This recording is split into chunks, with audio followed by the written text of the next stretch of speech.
السلام عليكم ورحمة الله وبركاته. الحمد لله وكفى والصلاة والسلام على عباده الذين اصطفى خصوصا على أفضلهم وخاتم النبيين محمد الأمين وعلى آله وصحبه أجمعين وبعد. أعوذ بالله من الشيطان الرجيم. بسم الله الرحمن الرحيم. سبحان الذي أسرى بعبده ليلا من المسجد الحرام إلى المسجد الأقصى التي باركنا حوله لنريه من آياتنا إنه هو السميع البصير. رب اشرح لي صدري ويسر لي أمري വഹ്ലുൽ ഉഖ്ദത മിൻ ലിസാനി യഫ്ഖഹു ഖൗലി. സഹോദരങ്ങളെ, ഫലസ്തീൻ അല്ലെങ്കിൽ മസ്ജിദുൽ അഖ്സയുടെ ഒരു സമ്പൂർണ്ണ ചരിത്രമാണ് ഇൻഷാ അല്ലാഹ് ഒരൽപ്പം വിശദമായിട്ട് നമ്മൾ ഈ ഒരു ഭാഗത്ത് പരിശോധിക്കുന്നത്. ഈ ഒരു വിഷയം വളരെയധികം പ്രാധാന്യം അർഹിക്കുന്നുണ്ട് എല്ലാ അർത്ഥത്തിലും. അതിലേക്ക് വരുന്നതിന് മുമ്പ് നമുക്കറിയാം, അല്ലാഹു സുബ്ഹാനഹു വ തആലയാണ് പ്രപഞ്ച സൃഷ്ടാവ്.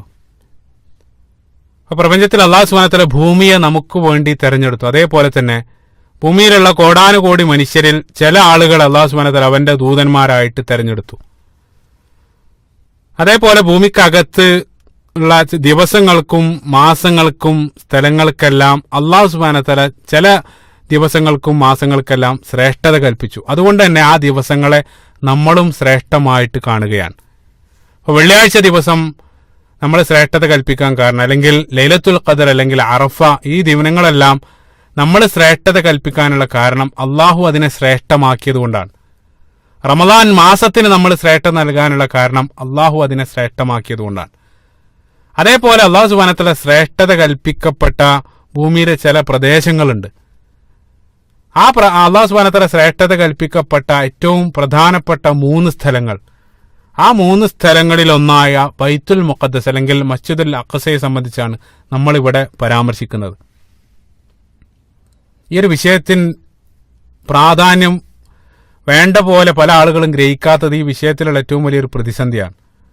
അപ്പോൾ പല ആളുകളും മസ്ജിദുൽ അഖ്സയുടെ പ്രശ്നം അത് ഫലസ്തീന്റെ പ്രശ്നമായിട്ടാണ് അത് പല ആളുകളും തെറ്റിദ്ധരിക്കുന്നത്. യഥാർത്ഥത്തിൽ ഫലസ്തീന്റെ പ്രശ്നമല്ല അത്, മറിച്ച് ലോക മുസ്ലിങ്ങളുടെ പ്രശ്നമായിട്ട് കാണാനുള്ള ഒരു മനസ്സ് മുസ്ലിം ഉമ്മത്തിന് വരേണ്ടതുണ്ട്. പല ആളുകൾക്കും അതില്ല എന്നുള്ളതാണ്. കാരണം നമ്മൾ പുണ്യസ്ഥലങ്ങളെ സംബന്ധിച്ച് നമ്മൾ ചിന്തിക്കുന്ന സന്ദർഭത്തിൽ പലപ്പോഴും നമ്മുടെ മനസ്സിലേക്ക് വരുന്ന ചിത്രം മക്കയും മദീനയാണ്. മക്കയും മദീനയുടെ ചിത്രം മാത്രമാണ് മനസ്സിലേക്ക് വരുന്നത്. അഖ്സയെ സംബന്ധിച്ച് പ്രത്യേകം ഒരാൾ ഉണർത്തുന്ന സന്ദർഭത്തിൽ മാത്രമാണ് പലരും അതിനെ സംബന്ധിച്ച് ഓർക്കുന്നത്. അപ്പൊ മക്കയോടും മദീനയോടും നമുക്കുള്ള ഒരു വൈകാരിക ബന്ധം മസ്ജിദുൽ അഖ്സയുമായിട്ട് ബന്ധപ്പെട്ടുണ്ടോ എന്നുള്ളത് നമ്മൾ സംശയിക്കേണ്ടതുണ്ട്. കാരണം എന്താണെന്ന് വെച്ചാൽ, ഈ ഒരു വിഷയത്തിലുള്ള പൊതുജനങ്ങളുടെ അജ്ഞതയാണ് അതിന് ഏറ്റവും വലിയ തെളിവ്. അതായത് മക്കയുടെയും മദീനയുടെയും ചരിത്രമെല്ലാം വളരെ കൃത്യമായിട്ട് മനസ്സിലാക്കിയ പല ആളുകളും അഖ്സയുടെ ചരിത്രം വേണ്ട പോലെ അത് പഠിക്കാൻ ശ്രമിച്ചിട്ടുണ്ടോ, അതുമായിട്ട് അത്തരത്തിലൊരു വൈകാരിക ബന്ധം സൃഷ്ടിച്ചെടുക്കാനുള്ള ശ്രമം നടത്തിയിട്ടുണ്ടോ എന്നുള്ളത് നമ്മൾ നമ്മോട് തന്നെ ചോദിക്കേണ്ടതാണ്. അത് തീർച്ചയായിട്ടും അത്തരത്തിലൊരു ബന്ധം നമ്മൾ ഉണ്ടാക്കിയെടുക്കേണ്ടതുണ്ട്. അത് നമ്മുടെ ഈമാന്റെ ഭാഗം കൂടെയാണ്. അതിനുള്ളൊരു ചെറിയ ശ്രമം മാത്രമാണ് ഇത്. ഇൻഷാ അല്ലാഹ് പ്രധാനമായിട്ട് ഞാൻ ഉദ്ദേശിക്കുന്നത് 3 ഭാഗങ്ങളായിട്ട് സംസാരിക്കാനാണ്. ഒന്നാമതായിട്ട് നമ്മൾ പരിശോധിക്കുന്നത് പ്രവാചകൻ സല്ലല്ലാഹു അലൈഹി വസല്ലമയ്ക്ക് മുൻപുള്ള മസ്ജിദുൽ അഖ്സയുടെ ചരിത്രം, അതിനുശേഷം പ്രവാചകന്റെ കാലഘട്ടം, അതിനുശേഷം പിന്നീട് നമുക്കറിയാം ഖുലഫാ റാഷിദീങ്ങളുടെ കാലഘട്ടം കഴിഞ്ഞ് 20-ാം നൂറ്റാണ്ട് വരെ ഇന്ന് അവിടെ എന്താണ് സംഭവിച്ചുകൊണ്ടിരിക്കുന്നത്, ആ വിഷയങ്ങളടക്കം വളരെ സംക്ഷിപ്തമായിട്ടുള്ള രൂപത്തിൽ, അത് സുദീർഘമായിട്ട് നമ്മൾ സംക്ഷിപ്തമായിട്ടുള്ള രൂപത്തിൽ പരാമർശിക്കാനുള്ള ശ്രമമാണ്. അല്ലാഹു സുബ്ഹാനഹു വ തആല അനുഗ്രഹിക്കുമാറാകട്ടെ. പരിശുദ്ധ ഖുർആനിൽ ഒരു സ്ഥലത്താണ് അത് പേരെടുത്തുകൊണ്ട് ആ ഒരു പള്ളി, അതായത് മസ്ജിദുൽ അഖ്സ എന്നുള്ള പേരെടുത്തുകൊണ്ട് അല്ലാഹു സുബ്ഹാനഹു വ തആല സൂചിപ്പിക്കുന്നത്. അത് നേരത്തെ സൂചിപ്പിച്ച ആ ഒരു പദം, അതായത് സൂറത്തുൽ ഇസ്രാഇന്റെ ആദ്യത്തെ വചനത്തിൽ അല്ലാഹു സുബ്ഹാനഹു വ തആല പേരെടുത്തുകൊണ്ട് തന്നെ ആ മസ്ജിദുൽ അഖ്സയെ സംബന്ധിച്ച് പറയുന്നുണ്ട്. പിന്നീട് ബാക്കിയുള്ള സ്ഥലത്തെല്ലാം അല്ലാഹു സുബ്ഹാനഹു വ തആല ഈ ഒരു വിശുദ്ധ ഭൂമിയെ സംബന്ധിച്ച് പറയാൻ വേണ്ടി 2 പദങ്ങളാണ് ഉപയോഗിച്ചതായിട്ട് നമ്മൾ കാണുക. ഒന്ന് ബറക്ക അല്ലെങ്കിൽ മുബാറക് എന്നുള്ള പദം, രണ്ടാമതായിട്ട് അല്ലാഹു സുബ്ഹാനഹു വ തആല അതിനെ വിശേഷിപ്പിക്കാൻ വേണ്ടി ഉപയോഗിച്ച പദം മുഖദ്ദസ് എന്നുള്ള പദമാണ്. പരിശുദ്ധ ഖുർആനിൽ 5-6 വചനങ്ങളിൽ അല്ലാഹു സുബ്ഹാനഹു വ തആല ഈ ഒരു വിശേഷണങ്ങൾ ചേർത്ത് ആ പ്രദേശത്തെ വിവരിക്കുന്നതായിട്ട് കാണാൻ സാധിക്കും. ഉദാഹരണത്തിന് സൂറത്തുൽ ഇസ്രാഇന്റെ ആദ്യത്തെ വചനത്തിൽ സുബ്ഹാനല്ലദി അസ്റാ ബി അബ്ദിഹി ലൈലൻ മിനൽ മസ്ജിദിൽ ഹറാമി ഇലൽ മസ്ജിദിൽ അഖ്സല്ലതി ബാറക്നാ ഹൗലഹു, അവിടെ ബറക്ക എന്നുള്ള പദമാണ് അല്ലാഹു സുബ്ഹാനഹു വ തആല ഉപയോഗിച്ചത്. അല്ലാഹു സുബ്ഹാനഹു വ തആല ആ മസ്ജിദുൽ അഖ്സയുടെ പരിസരം അനുഗ്രഹീതമാക്കിയിരിക്കുന്നു എന്നാണ് ആയത്തിൽ പറയുന്നത്. നമ്മൾ ചിന്തിച്ചു നോക്കുക, അതായത് അതിന്റെ പരിസരം പോലും അല്ലാഹു സുബ്ഹാനഹു വ തആല അനുഗ്രഹീതമാക്കിയിട്ടുണ്ടെങ്കിൽ അഖ്സയുടെ അനുഗ്രഹം എത്രയായിരിക്കും? സുബ്ഹാനല്ലാഹ്. വീണ്ടും നമ്മൾ പരിശോധിക്കുന്ന സന്ദർഭത്തിൽ പരിശുദ്ധ ഖുർആനിൽ ലൂത്ത് നബിയെ സംബന്ധിച്ച് പറഞ്ഞ സന്ദർഭത്തിൽ സൂറത്തുൽ അംബിയാഇന്റെ 71-ാമത്തെ വചനത്തിൽ അല്ലാഹു സുബ്ഹാനഹു വ തആല പറഞ്ഞു, വനജൈനാഹു വലൂത്തൻ ഇലൽ അർളിൽ ലത്തി ബാറക്നാ ഫീഹാ ലിൽ ആലമീൻ. ലോകർക്ക് വേണ്ടി അനുഗ്രഹീതമാക്കപ്പെട്ട പ്രദേശത്തേക്ക് അദ്ദേഹത്തെയും, അതായത് ഇബ്രാഹിം നബി അലൈഹി സ്വലാത്തു വസ്സലാമയെയും ലൂത്തിനെയും ഞാൻ രക്ഷപ്പെടുത്തി. സുബ്ഹാനല്ലാഹ്. അപ്പൊ അവിടെ ഈ രണ്ട് പ്രവാചകന്മാർ, അതായത് ഇബ്രാഹിം നബി അലൈഹി സ്വലാത്തു വസ്സലാമയെയും ലൂത്ത് നബി അലൈഹി സ്വലാത്തു വസ്സലാമയെയും ആ ഒരു സ്ഥലവുമായിട്ട് ബന്ധപ്പെടുത്തി അല്ലാഹു സുബ്ഹാനഹു വ തആല പറയുന്നതായിട്ടാണ് ആ ഒരു ഭാഗത്ത് നമ്മൾ കാണുന്നത്. അപ്പൊ തീർച്ചയായിട്ടും നമ്മളെ സംബന്ധിച്ചിടത്തോളം ഇബ്രാഹിം നബി അലൈഹി സ്വലാത്തു വസ്സലാം നിർമ്മിക്കപ്പെട്ട കഅബയാണ് ഏറ്റവും വിശുദ്ധമായിട്ടുള്ള സ്ഥലം. പക്ഷേ ഇബ്രാഹിം നബി അലൈഹി സ്വലാത്തു വസ്സലാം അത് നിർമ്മിച്ചു. അതിനുശേഷം പ്രവാചകൻ സല്ലല്ലാഹു അലൈഹി വസല്ലമയുടെ ആഗമനത്തിന് മുമ്പ് ആ ഒരു പ്രദേശം അറബികൾക്കിടയിൽ മാത്രം പരിമിതമായിരുന്നു. അതായത് അതിന്റെ വിശുദ്ധിയെ സംബന്ധിച്ച് മനസ്സിലാക്കിയത് ആ പ്രദേശത്തുള്ള ആളുകൾ മാത്രമാണ്. ലോകത്തെ സംബന്ധിച്ചിടത്തോളം ലോകത്തുള്ള എല്ലാ ആളുകൾക്കും ആ ഒരു സ്ഥലത്തിന്റെ വിശുദ്ധി അവർക്ക് അറിയില്ലായിരുന്നു പ്രവാചകന്റെ ആഗമനത്തിന് മുമ്പ് വരെ. പക്ഷെ അതേ സന്ദർഭത്തിൽ നമ്മൾ മസ്ജിദുൽ അഖ്സയെ സംബന്ധിച്ച് ചിന്തിക്കുന്ന സന്ദർഭത്തിൽ എല്ലാ പ്രവാചകന്മാരാലും അല്ലാഹു സുബ്ഹാനഹു വ തആല വിശുദ്ധമാക്കപ്പെട്ട ഒരു സ്ഥലമാണ് ബൈത്തുൽ മുഖദ്ദസ് അല്ലെങ്കിൽ മസ്ജിദുൽ അഖ്സ എന്നുള്ളത്.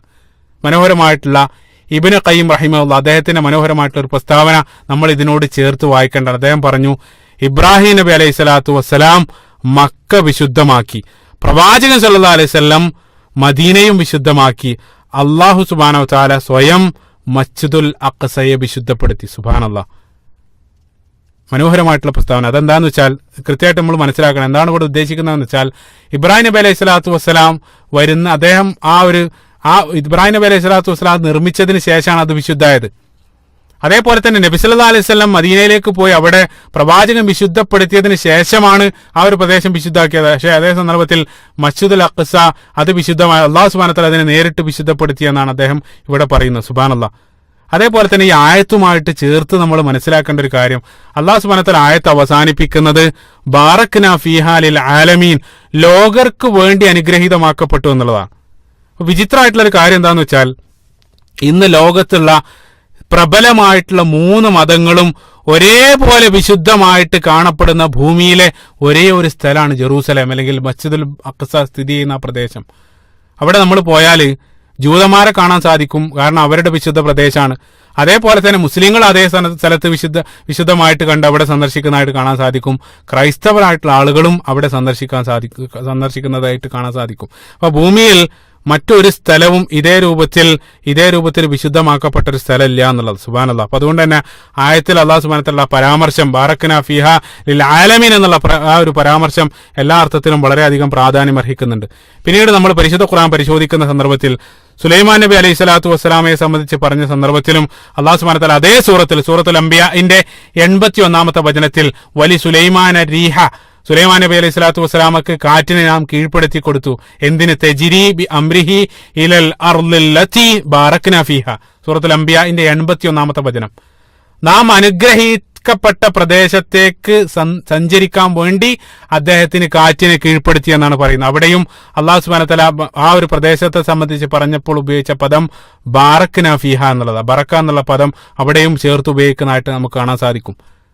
അതായത് അതേ സന്ദർഭത്തിൽ രണ്ടാമതായിട്ട് നാം പറഞ്ഞ മുഖദ്ദസ് എന്നുള്ള പദം അത് മൂസാ നബി അലൈഹി സ്വലാത്തു വസ്സലാമയുടെ നാവിലൂടെയാണ് പുറത്തു വരുന്നത്. മസ്ജിദുൽ അഖ്സയെ സംബന്ധിച്ച് പറഞ്ഞ സന്ദർഭത്തിൽ മൂസാ നബി അലൈഹി സ്വലാത്തു വസ്സലാം തന്റെ ജനതയോട് സംസാരിക്കുന്ന സന്ദർഭത്തിൽ സൂറത്തു മാഇദയുടെ 21-ാമത്തെ വചനത്തിൽ മൂസാ നബി അലൈഹി സ്വലാത്തു വസ്സലാം പറഞ്ഞു, യാ ഖൗമി ഉദ്ഖുലുൽ അർളൽ മുഖദ്ദസത്തല്ലതി കതബല്ലാഹു ലക്കും, അല്ലാഹു നിങ്ങൾക്ക് വിധിച്ചിട്ടുള്ള പവിത്ര ഭൂമിയിൽ നിങ്ങൾ പ്രവേശിക്കുക. അതാണ് മൂസാ നബി അലൈഹി സ്വലാത്തു വസ്സലാം തന്റെ ജനതയോട് പറയുന്നത്. ഇൻഷാ അല്ലാഹ് അത് നമ്മൾ പിന്നീട് സൂചിപ്പിക്കും.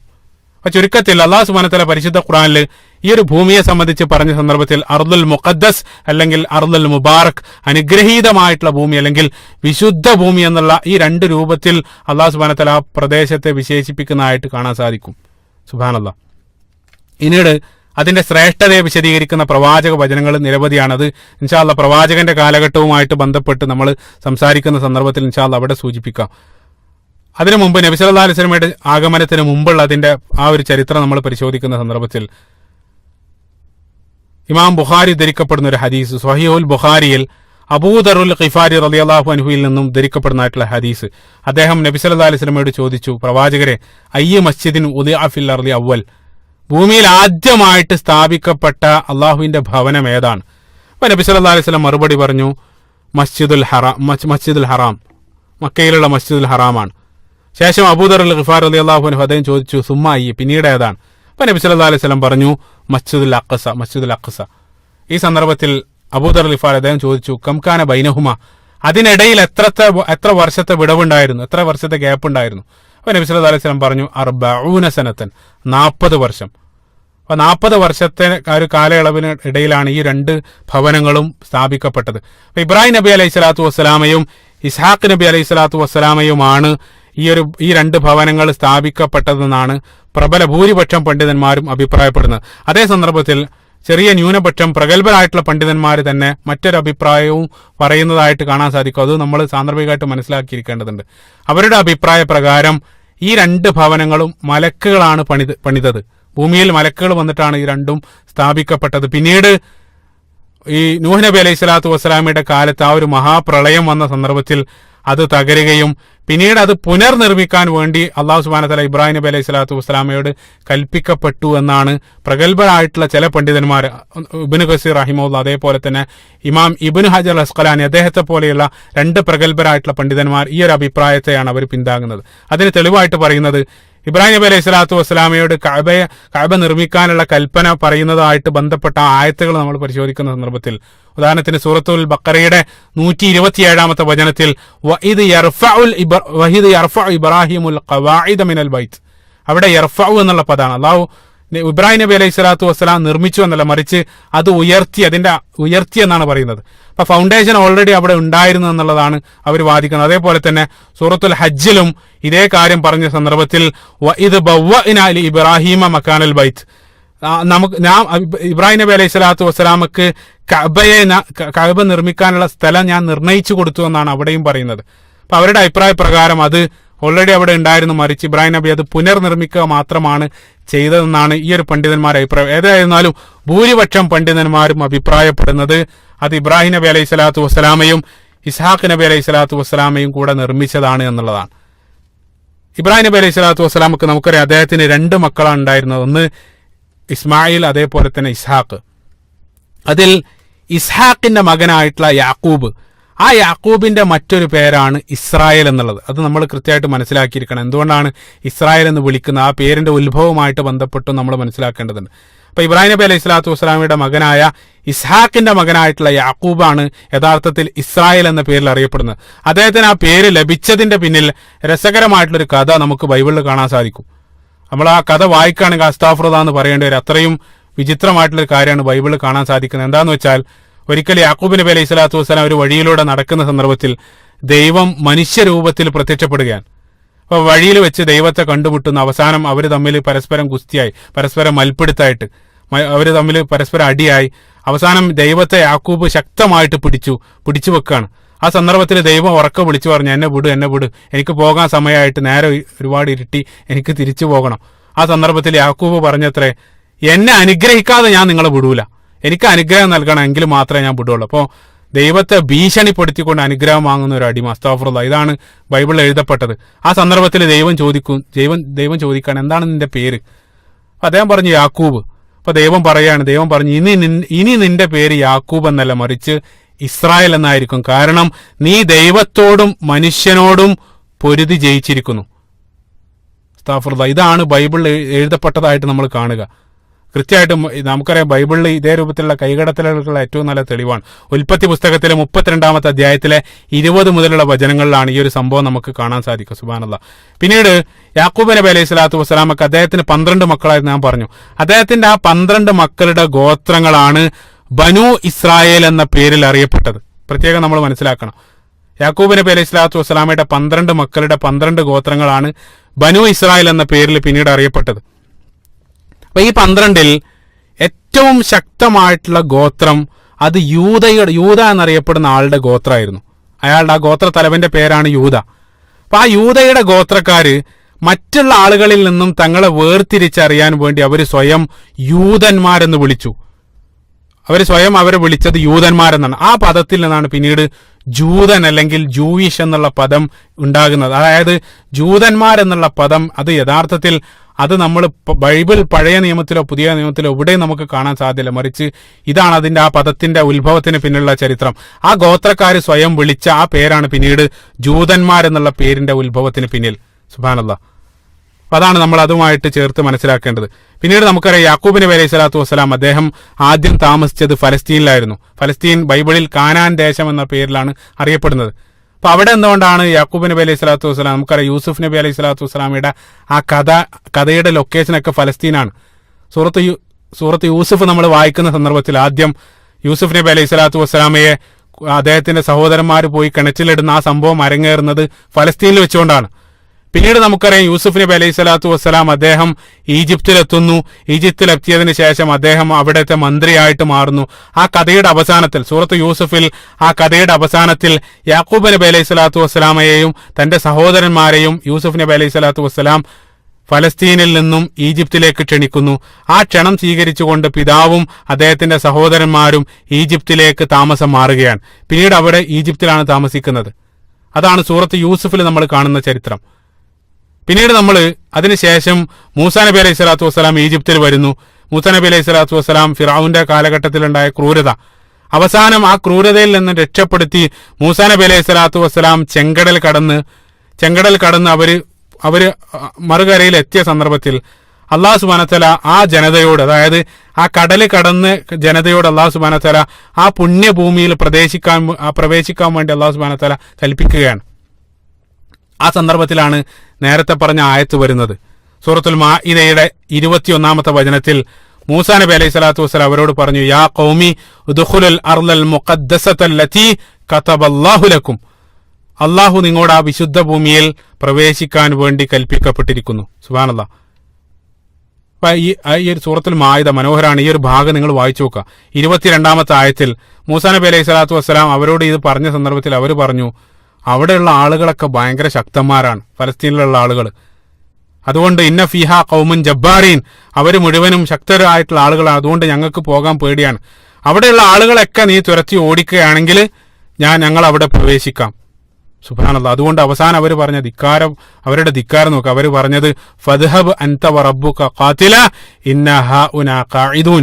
നീയും നിന്റെ അള്ളാഹുവും പോയിട്ട് യുദ്ധം ചെയ്തിട്ട് അവരെ തോപ്പിച്ചു വാ, ഞങ്ങൾ ഇവിടെ ഇരിക്കുകയാണ് അവർ പറയുന്നത്. നിങ്ങൾ ചിന്തിച്ചു നോക്കുക.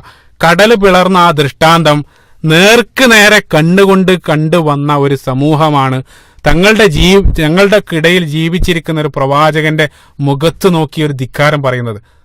അത്രയേറെ ദുഷ്ടൊരു ജനതയായിരുന്നു അത്. സുബ്ഹാനല്ലാഹ്.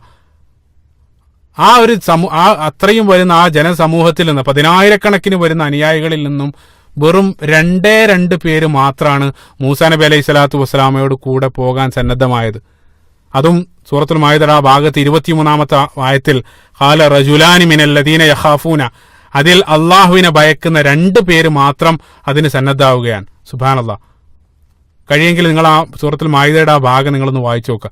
അവസാനം അള്ളാഹു സുബ്ഹാനഹു വ തആല ആ ധിക്കാരത്തിന് അവർക്ക് ശിക്ഷ നൽകി. അള്ളാഹു സുബ്ഹാനഹു വ തആല പറഞ്ഞു, ഖാല ഫഇന്നഹാ മുഹറമത്തുൻ അലൈഹിം 40 സന. നിങ്ങൾ 40 വർഷത്തേക്ക് നിങ്ങൾക്ക് ഇനി അവിടത്തേക്ക് പ്രവേശന അനുമതിയില്ല. അതായത് ഇനി വരുന്ന 40 വർഷം നിങ്ങൾക്ക് അവിടെ പ്രവേശിക്കാൻ അനുമതിയില്ല. അള്ളാഹു അവരെ വിലക്കുകയാണ്. ആ ജനതയുടെ ധിക്കാരത്തിനുള്ള ശിക്ഷയാണ് അള്ളാഹു സുബ്ഹാനഹു വ തആല ഈ രൂപത്തിൽ നൽകിയത്. നിങ്ങൾ ആലോചിച്ച് നോക്കുക. മൂസാ നബി അലൈഹി സ്വലാത്തു വസ്സലാം അദ്ദേഹം എത്ര വിഷമിച്ചു കാണും. കാരണം തന്റെ ജനതയുടെ ഒരു പ്രവൃത്തി കാരണം അദ്ദേഹവും അത് അനുഭവിക്കേണ്ടി വരികയാണ്. അതുകൊണ്ടാണ് അതേ ആയത്തിന്റെ അവസാന ഭാഗത്ത് അള്ളാഹു സുബ്ഹാനഹു വ തആല മൂസാ നബി അലൈഹി സ്വലാത്തു വസ്സലാമയെ ആശ്വസിപ്പിച്ചുകൊണ്ട് പറഞ്ഞു, ഫലാ തഅസ അലൽ ഖൗമിൽ ഫാസിഖീൻ. ധിക്കാരികളായ ജനങ്ങളുടെ പേരിൽ നീ ദുഃഖിക്കരുത് മൂസ. സുബ്ഹാനല്ലാഹ്. പിന്നീട് 40 വർഷം പ്രവേശന അനുമതി ഇല്ലാതായതോടുകൂടെ മൂസാ നബി അലൈഹി സ്വലാത്തു വസ്സലാമയും അനുയായികളും മരുഭൂമിയിൽ അലഞ്ഞു തിരിഞ്ഞ് നടക്കുകയാണ്. അതുകൊണ്ടാണ് സൂറത്തുൽ ബഖറ നമ്മൾ വായിക്കുന്ന സന്ദർഭത്തിൽ സൂറത്തുൽ ബഖറയിൽ വരുന്ന നിരവധി സംഭവങ്ങളുടെ ലൊക്കേഷൻ യഥാർത്ഥത്തിൽ ഈ മരുഭൂമിയാണ്. അവിടെ വെച്ചുകൊണ്ടാണ് മന്നാ സൽവയും അവർക്ക് അള്ളാഹു സുബ്ഹാനഹു വ തആല നൽകിയത്. അതേപോലെ തന്നെ അവർ മൂസാ നബി അലൈഹി സ്വലാത്തു വസ്സലാമയോട് ചോദിക്കുന്നൊരു ചോദ്യം സൂറത്തുൽ ബഖറയുടെ 61-ാമത്തെ ആയത്തിൽ കാണാൻ സാധിക്കും.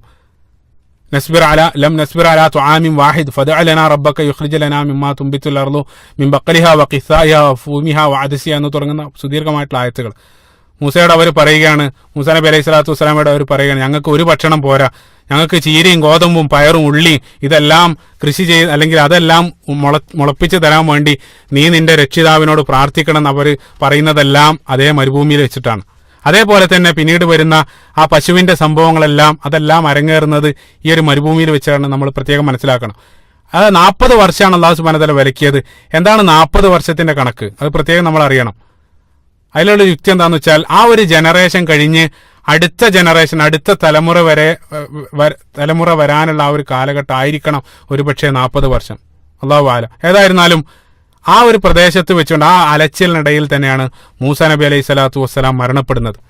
അപ്പൊ ആ ഒരു പുണ്യഭൂമിയിൽ പ്രവേശിക്കാൻ അദ്ദേഹം അതിയായിട്ട് ആഗ്രഹിച്ചിരുന്നു. അപ്പൊ നമുക്കൊക്കെ അറിയാം, നമ്മൾ ചില ആളുകൾ ജീവിതത്തിൽ അവരുടെ ഏറ്റവും വലിയ ആഗ്രഹമായിരിക്കും മക്കയിലൊന്ന് പോയി ഉംറ അല്ലെങ്കിൽ ഹജ്ജ് ചെയ്യണം എന്നുള്ളത്. വലിയ അതിയായിട്ടുള്ള ആഗ്രഹം ഉണ്ടാവും മരണം വരെ. അതേ രൂപത്തിൽ മൂസാ നബി അലൈഹി സ്വലാത്തു വസ്സലാമക്ക് അതിയായ ആഗ്രഹം ഉണ്ടായിരുന്നു അവിടെ പ്രവേശിക്കാൻ. പക്ഷേ ആ ജനതയുടെ ധിക്കാരം കാരണം അത് മൂസാ നബി അലൈഹി സ്വലാത്തു വസ്സലാമയെയും അല്ലാഹു സുബ്ഹാനഹു വ തആല വിലക്കുകയാണ്. അവസാനം മരണപ്പെടുന്ന സന്ദർഭത്തിൽ അവസാനമായിട്ട് മൂസാ നബി അലൈഹി സ്വലാത്തു വസ്സലാം അല്ലാഹു സുബ്ഹാനഹു വ തആലയോട് പ്രാർത്ഥിച്ചത് എന്താന്ന് വെച്ചാൽ ബൈത്തുൽ മുഖദ്ദസിന്റെ അടുത്ത് വെച്ച് അതിലേക്ക് ഒരു കല്ലെറിഞ്ഞാൽ എത്തുന്ന ദൂരത്തിൽ വെച്ചുകൊണ്ട് അള്ളാഹു എന്നെ മരിപ്പിക്കണമെന്നാണ്. റമിയത്തൻ ബിഹജർ, അതാണ് മൂസാ നബി അലൈഹി സ്വലാത്തു വസ്സലാമയുടെ അവസാനത്തെ പ്രാർത്ഥന. അത് നമുക്ക് സ്വഹീഹു മുസ്ലിമിൽ പ്രവാചകന്മാരുടെ ശ്രേഷ്ഠത വിവരിക്കുന്ന ഫളാഇലുൽ അംബിയാ എന്നറിയപ്പെടുന്ന ആ അധ്യായത്തിൽ ഈ ഒരു ഹദീസ് കാണാൻ സാധിക്കും. അദ്ദേഹം അവസാനമായിട്ട് പ്രാർത്ഥിച്ചതാണ്, മസ്ജിദുൽ അഖ്സ കണ്ടുകൊണ്ട് എന്നെ നീ മരിപ്പിക്കണമെന്ന്. നബി സല്ലല്ലാഹു അലൈഹി വസല്ലം ഹദീസിൽ പറഞ്ഞു, വല്ലാഹി ലൗ അന്നി ഇൻദഹു ലഅറഅയ്തുകും ഖബ്റഹു, ഞാൻ അവിടെ ഉണ്ടായിരുന്നെങ്കിൽ ആ ഖബർ ഞാൻ നിങ്ങൾക്ക് കാണിച്ചു തരുമായിരുന്നു. അതായത് മൂസാ നബി അലൈഹി സ്വലാത്തു വസ്സലാം മരണപ്പെട്ട ആ ലൊക്കേഷൻ ഞാൻ നിങ്ങൾക്ക് കൃത്യമായിട്ട് കാണിച്ചു തരുമായിരുന്നു. വഴിയോരത്തുള്ള ഒരു ചുമന്ന മണൽ കുന്നിന്റെ അടുത്താണ് മൂസയുടെ ഖബറെന്ന് നബി സല്ലല്ലാഹു അലൈഹി വസല്ലം ഹദീസിൽ പറയുന്നതായിട്ട് കാണാൻ സാധിക്കും. സുബ്ഹാനല്ലാഹ്. അതേ സന്ദർഭത്തിൽ നമ്മൾ ബൈബിൾ വായിക്കുന്ന സന്ദർഭത്തിൽ ബൈബിൾ പറയുന്നത് എന്താണെന്ന് വെച്ചാൽ ഇതുമായിട്ട് ബന്ധപ്പെട്ട് അവർ എന്താണ് അതിനെ സംബന്ധിച്ച് മനസ്സിലാക്കുന്നത് കൂടെ നമ്മൾ അറിഞ്ഞിരിക്കേണ്ടതുണ്ട്. വളരെയധികം പ്രാധാന്യം അർഹിക്കുന്നുണ്ട്. ബൈബിളിൽ ആവർത്തന പുസ്തകത്തിൽ 34-ാമത്തെ അധ്യായത്തിൽ 1 മുതൽ 12 വരെയുള്ള വചനത്തിൽ ഈ സംഭവം ഇതേ രൂപത്തിൽ കാണാൻ സാധിക്കും. സുബ്ഹാനല്ലാഹ്. അവിടെ എഴുതപ്പെട്ട എന്താണെന്ന് വെച്ചാൽ മോവാബ് ദേശത്തെ നെബോ മലയുടെ മുകളിൽ വെച്ച് മോശെ മരിക്കുന്നു. ആ മൂസാ നബി അലൈഹി സ്വലാത്തു വസ്സലാം കയറി നിന്ന മലയുടെ പേരായിട്ട് അവിടെ പറയുന്നത് നെബോ എന്നാണ്. ആ സന്ദർഭത്തിൽ അവന് 120 വയസ്സായിരുന്നു. ആ മൂസാ നബി അലൈഹി സ്വലാത്തു വസ്സലാം അവസാനമായിട്ട് പ്രാർത്ഥിക്കുകയാണ്. ബൈബിളിൽ എഴുതപ്പെട്ട് നിങ്ങൾ നോക്കുക. അദ്ദേഹം അവസാനമായിട്ട് പ്രാർത്ഥിച്ചു, യഹോവേ, അതായത് അള്ളാഹുവേ, അടിയൻ ആ നല്ല ദേശം കണ്ടുകൊണ്ട് നല്ല ദേശം അവസാനമായിട്ടൊന്ന് കണ്ടുകൊള്ളട്ടെ. അതാണ് മൂസാ നബി അലൈഹി സ്വലാത്തു വസ്സലാമയുടെ അവസാനത്തെ ആഗ്രഹം. എന്നിട്ട് ശേഷം മലയുടെ മുകളിൽ കയറി ആ ദേശം അദ്ദേഹം കണ്ടു. സുബ്ഹാനല്ലാഹ്. നിങ്ങൾ ചിന്തിച്ചു നോക്കുക. അതായത് സ്വഹീഹുൽ ബുഖാരിയിലുള്ള സ്വഹീഹ് മുസ്ലിമിലുള്ള ഹദീസ് അതേ രൂപത്തിൽ ബൈബിളിൽ നമ്മൾ കാണുകയാണ്. ഇതെല്ലാം ഒരുപക്ഷെ തീർച്ചയായിട്ടും ഇതെല്ലാം അള്ളാഹുവിൽ നിന്നുള്ള വചനങ്ങൾ തന്നെ ആയിരിക്കണം. പക്ഷേ അതേ സന്ദർഭത്തിൽ അതിൽ മനുഷ്യവചനങ്ങളും കൂടെ കടന്നു ചേർന്ന് അത് വികലമായി എന്നാണ് നമ്മൾ പറയുന്നത്. അതിന് ഏറ്റവും നല്ല തെളിവാണ് ഇതേ പോർഷനെ നമ്മൾ ഒരല്പം കൂടെ അടിയിലേക്ക് വായിച്ചാൽ, അതായത് ആവർത്തന പുസ്തകത്തിലെ 34-ാമത്തെ അധ്യായത്തിലെ 5ഉം 6ഉം വചനങ്ങളിൽ അവർ എഴുതപ്പെട്ട എന്താന്ന് വെച്ചാൽ, യഹോവയുടെ ദാസനായ മോശെ മോവാബ് ദേശത്ത് വെച്ച് മരണപ്പെട്ടു.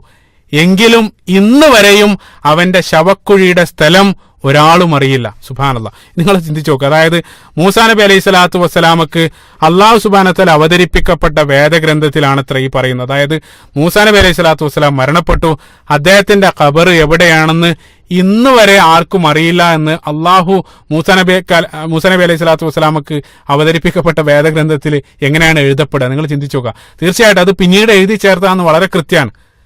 അത് ഇനി നേർക്ക് നേരം നമ്മൾ എടുത്ത് ചിന്തിക്കുന്ന സന്ദർഭത്തിൽ സുബ്ഹാനല്ലാഹ്, അതായത് മൂസാ നബി അലൈഹി സ്വലാത്തു വസ്സലാമയുടെ ഖബർ ഇന്ന് വരെ ആർക്കും അറിയില്ല എന്നാണ് ബൈബിളിൽ പറയുന്നത്. പക്ഷെ അതേ സന്ദർഭത്തിൽ നബി സല്ലല്ലാഹു അലൈഹി വസല്ലം പറയുന്നത് എനിക്കറിയാമെന്നുള്ളതാണ്. ആ സ്ഥലം ഞാൻ അവിടെ ഉണ്ടായിരുന്നെങ്കിൽ നിങ്ങൾക്ക് കൃത്യമായിട്ട് കാണിച്ചു തരുമായിരുന്നു എന്നുള്ളതാണ് നബി സല്ലല്ലാഹു അലൈഹി വസല്ലം പറയുന്നത്. കാരണം മൂസാ നബി അലൈഹി സ്വലാത്തു വസ്സലാമയുടെ പിന്തുടർച്ചക്കാരനായിട്ട് വന്ന പ്രവാചകനായിരുന്നു നബി സല്ലല്ലാഹു അലൈഹി വസല്ലം. അപ്പൊ മൂസാ നബി അലൈഹി സ്വലാത്തു വസ്സലാമയുടെയും ഈസാ നബി അലൈഹി സ്വലാത്തു വസ്സലാമയുടെ എല്ലാം കാലത്ത് നടന്ന പല ദുരൂഹതകളുടെയും ചുരുളഴിക്കുന്നത് പിന്നീട് അവരുടെ എല്ലാം ശേഷം അവരുടെ പിൻഗാമിയായിട്ട് വന്ന നബി സല്ലല്ലാഹു അലൈഹി വസല്ലമയിലൂടെയും അദ്ദേഹത്തിന് അവതരിക്കപ്പെട്ട അന്തിമ വേദഗ്രന്ഥത്തിലൂടെയാണ് പല സംഭവങ്ങളും ലോകം അറിഞ്ഞത്. സുബ്ഹാനല്ലാഹ്. നിങ്ങൾ ചിന്തിച്ചു നോക്കുക. ഈസാ നബി അലൈഹി സ്വലാത്തു വസ്സലാമയെ ജൂതന്മാര് അവിടെ ഉണ്ടായിരുന്ന റോമൻ ഭരണാധികാരിയെ സ്വാധീനിച്ച് അദ്ദേഹത്തെ കുരിശിലേറ്റി. എന്താണ് സംഭവിച്ചത്, യഥാർത്ഥത്തിൽ ഈസാ നബി അലൈഹി സ്വലാത്തു വസ്സലാം മരണപ്പെട്ടിട്ടുണ്ടായിരുന്നോ, അവിടെ എന്താണ് സംഭവിച്ചതെന്നുള്ള കൃത്യമായിട്ടൊരു ചിത്രം ലോകത്തിൽ ഒരാൾക്കും അറിയില്ലായിരുന്നു. ഈസാ നബി അലൈഹി സ്വലാത്തു വസ്സലാം അദ്ദേഹം മരണപ്പെട്ടതിന്റെ പിറ്റേ ദിവസം ശിഷ്യന്മാർക്കിടയിൽ പ്രത്യക്ഷപ്പെടുന്നതായിട്ടെല്ലാം ബൈബിളിൽ നമ്മൾ കാണുന്നുണ്ട്. പക്ഷെ കൃത്യമായിട്ട് അവിടെ സംഭവിച്ച എന്താണെന്ന് പിന്നീട് ലോകത്തോട് വിളിച്ചു പറഞ്ഞത് അതിനുശേഷം വന്ന പരിശുദ്ധ ഖുർആനാണ്. സുബ്ഹാനല്ലാഹ്. പരിശുദ്ധ ഖുർആനിലെ 4-ാമത്തെ അധ്യായം സൂറത്തു നിസാഇന്റെ 157-ാമത്തെ വചനത്തിൽ അല്ലാഹു സുബ്ഹാനഹു വ തആല കൃത്യമായിട്ട് യാതൊരു സംശയത്തിനിടയില്ലാതെ അല്ലാഹു സുബ്ഹാനഹു വ തആല പറഞ്ഞു, വമാ ഖതലൂഹു വമാ സലബൂഹു വലാകിൻ ശുബ്ബിഹ ലഹും. നിങ്ങൾ അദ്ദേഹത്തെ കൊന്നിട്ടില്ലെന്ന് അല്ലാഹു സുബ്ഹാനഹു വ തആല അവിടെ കൃത്യമായിട്ട് പ്രഖ്യാപിക്കുകയാണ്. ആ ആയത്ത് അല്ലാഹു സുബ്ഹാനഹു വ തആല അവസാനിപ്പിക്കുന്നത് വമാ ഖതലൂഹു യഖീന, തീർച്ചയായിട്ടും നിങ്ങൾ അദ്ദേഹത്തെ വധിച്ചിട്ടില്ലെന്ന് പറഞ്ഞുകൊണ്ടാണ് അല്ലാഹു സുബ്ഹാനഹു വ തആല ആയത്ത് അവസാനിപ്പിക്കുന്നത്. അതേപോലെ തന്നെ മൂസാ നബി അലൈഹി സ്വലാത്തു വസ്സലാം ആ മുറിച്ചു കടന്ന സന്ദർഭത്തിൽ ഫിർഔൻ കടലിൽ അകപ്പെട്ടു എന്ന് നമുക്കറിയാം. പക്ഷേ എന്താണ് പിന്നീട് സംഭവിച്ചതെന്ന് ഒരാൾക്കും അറിയില്ല. കടലിൽ അകപ്പെട്ട ശേഷമുള്ള പിന്നീടുള്ള സംഭവങ്ങളെല്ലാം അത് അതേ രൂപത്തിൽ ഫിർഔന്റെ അന്ത്യനിമിഷങ്ങൾ ഒപ്പിയെടുത്ത് അവതരിപ്പിക്കുന്നത് അതിനുശേഷം വന്ന പരിശുദ്ധ ഖുർആനാണ്. സുബ്ഹാനല്ലാഹ്. ഏതായിരുന്നാലും നമ്മുടെ വിഷയമല്ല. ഏതായിരുന്നാലും മൂസാ നബി അലൈഹി സ്വലാത്തു വസ്സലാം മരണപ്പെടുന്നു. അദ്ദേഹത്തിന്റെ ജീവിതകാലത്ത് അവർക്ക് ബൈത്തുൽ മുഖദ്ദസിൽ പ്രവേശിക്കാൻ സാധിക്കുന്നില്ല.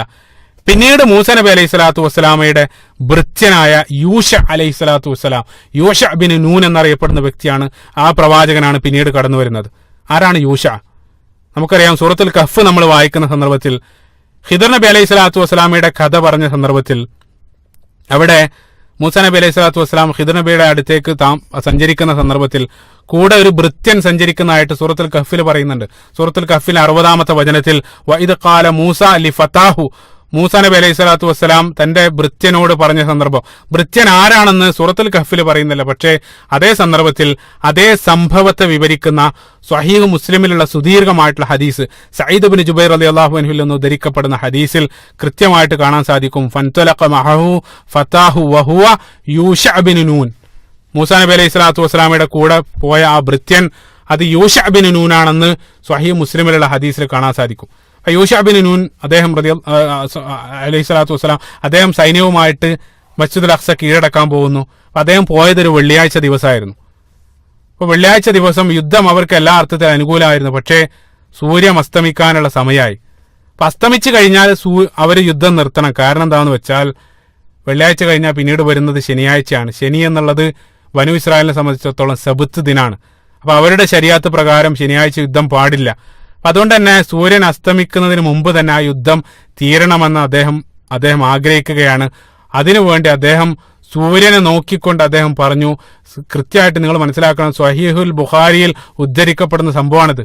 കൃത്യമായിട്ട് സ്വഹീഹായിട്ടുള്ള ഹദീസാണ് പറയുന്നത്. അദ്ദേഹം സൂര്യനെ നോക്കിക്കൊണ്ട് പറഞ്ഞു, ഇന്നക്കി മഅ്മൂറുൻ വ അന മഅ്മൂറുൻ, നീ അള്ളാഹുവിനാൽ കൽപ്പിക്കപ്പെട്ടവനാണ്, ഞാനും അള്ളാഹുവിനാൽ കൽപ്പിക്കപ്പെട്ടവനാണ്. അതുകൊണ്ട് നീ ഇന്ന് അസ്തമിക്കരുതെന്ന് യൂഷ ബിൻ നൂൻ അലൈഹി സ്വലാത്തു വസ്സലാം അദ്ദേഹം സൂര്യനോട് കൽപ്പിക്കുകയാണ്. അള്ളാഹു സുബ്ഹാനഹു വ തആല പ്രാർത്ഥന കേൾക്കുകയും അവർ വിജയിക്കുന്നത് വരെ സൂര്യൻ അസ്തമിക്കുന്നില്ല. ദിവസങ്ങളോളം സൂര്യൻ അസ്തമിക്കാതെ നിൽക്കുകയാണ്. സുബ്ഹാനല്ലാഹ്. അപ്പൊ നിങ്ങൾ ചിന്തിച്ചു, അള്ളാഹുവിന്റെ മാർഗത്തിൽ നിലകൊണ്ടാൽ അള്ളാഹുവിന്റെ സൃഷ്ടികളെ പോലും അള്ളാഹു നമുക്ക് അനുകൂലാക്കി തരും എന്നുള്ളതാണ്. അതേ സൂറത്തുൽ കഹ്ഫിൽ പറയുന്ന കഥയും അത് തന്നെയാണ്. നമുക്കറിയാം, ഒരു പറ്റം യുവാക്കൾ ഇന്നഹും ഫിത്യത്തുൻ ആമനൂ ബി റബ്ബിഹിം വസിദ്നാഹും ഹുദാ, അള്ളാഹുവിന്റെ മാർഗത്തിൽ ഉറച്ചു നിലകൊള്ളാൻ തീരുമാനിച്ച ഒരു വിഭാഗം ചെറുപ്പക്കാർക്ക് അള്ളാഹു സുബ്ഹാനഹു വ തആല സമയത്തെ തടഞ്ഞുകൊണ്ടാണ് അള്ളാഹു സുബ്ഹാനഹു വ തആല അവരെ സഹായിച്ചത്. അപ്പൊ അള്ളാഹുവിന്റെ മാർഗത്തിൽ നിലകൊണ്ടാൽ അള്ളാഹു സൃഷ്ടികളെ നമ്മുടെ പരിധിയിലേക്ക് തരുമെന്നുള്ളത്. സുബ്ഹാനല്ലാഹ്. ഈ യൂഷ നബി അലൈഹി സ്വലാത്തു വസ്സലാമയുടെ സംഭവം ബൈബിളും അതേ രൂപത്തിൽ പറയുന്നതായിട്ട് കാണാൻ സാധിക്കും. യോശുവയുടെ പുസ്തകത്തിൽ 10-ാം അധ്യായത്തിലെ 13-ാമത്തെ വചനത്തിൽ അവർ എഴുതപ്പെട്ട എന്താണെന്ന് വെച്ചാൽ, ജനങ്ങൾ തങ്ങളുടെ ശത്രുക്കളോട് പ്രതികാരം ചെയ്യുവോളം സൂര്യൻ ആകാശമധ്യേ അസ്തമിക്കാതെ നിന്നു. സുബ്ഹാനല്ലാഹ്. അപ്പൊ അവര് മസ്ജിദുൽ അഖ്സ കീഴടക്കുന്നു. പിന്നീട് അവർ കീഴടക്കിയതിനു ശേഷം വീണ്ടും അവർ അള്ളാഹുവിന്റെ മാർഗത്തിൽ നിന്നും വ്യതിചലിക്കാൻ അവര് വീണ്ടും വ്യതിചലിച്ച് പോയതോടുകൂടെ